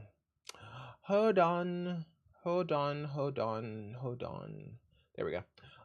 If I log into my MacBook, is there a way to be updated? It's been logged into on my iPhone. Oh, I have an idea. No, I don't believe you can. However, and this is really cool. However, if you get an Apple Watch, the Apple Watch will unlock your laptop, thus notifying you that someone has logged into it. That's what you can do. So if I take my watch, my Apple Watch, and I get near my laptop or the Mac Mini, it will automatically unlock, which is something that they can do. And so with this one here, you may not be able to be updated on your iPhone, but your watch will vibrate whenever you unlock it. Now, if somebody unlocks it and they don't have the watch, it may not actually doing anything, or it may not actually do anything, but the watch can unlock the MacBook. So that is something. So that's the only thing that I really know of, but that's kind of yeah, I don't think you can. I don't see that option. We don't see that option. We just looked. I don't see that option there. So I don't think that you have the possibility of doing something like that. I could be wrong, but I seriously doubt it. I seriously doubt it. Now, you can look into, let me think about that.